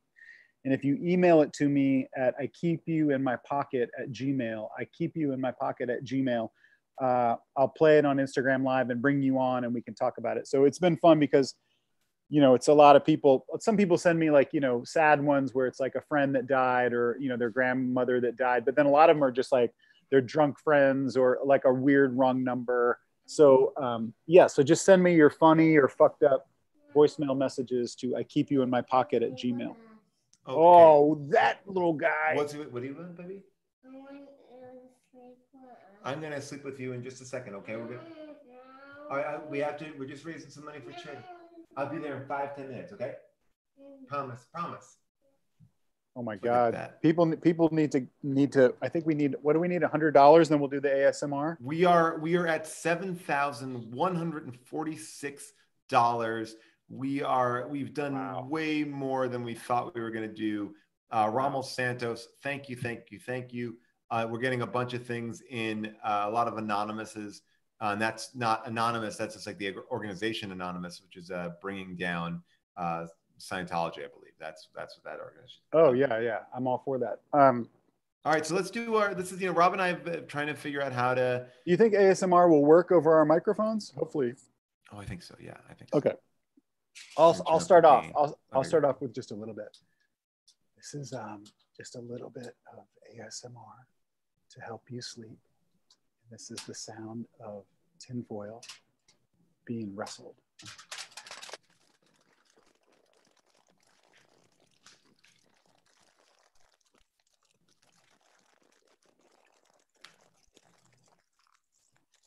Isn't that relaxing and sexy?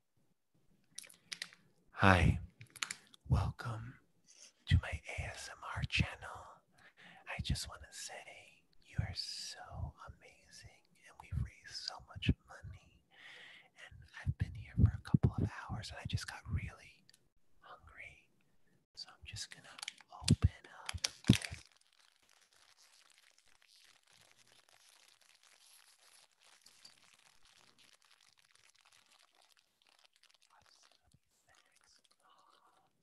That's really great.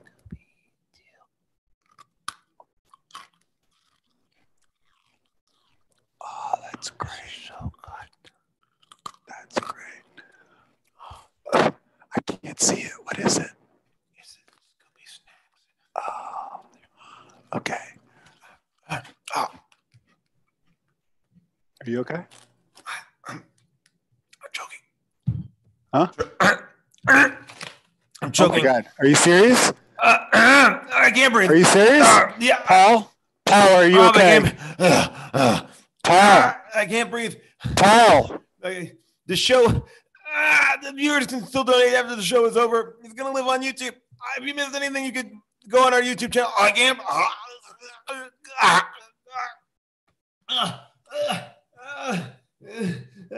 Thank you, everybody. Paul. Everybody. We almost raised over $7,000. We started with $1,000. Paul, call 911. I'm calling 911. I'm calling 911 right now. I'm calling 911. Hello. Is this 911? Hello. Thank you, everybody, for your donations. No, thank you for hold on. Paul, my friend Paul Scheer is choking to death. We were doing a comedy show and we were doing a thing about ASMR and he was eating a Scooby snack and hold on. Thank you so much for watching, everyone. We really. Rob, I'm fine. Sorry, that was crazy. So. Oh my God. Yeah, it was just I took a sip of water.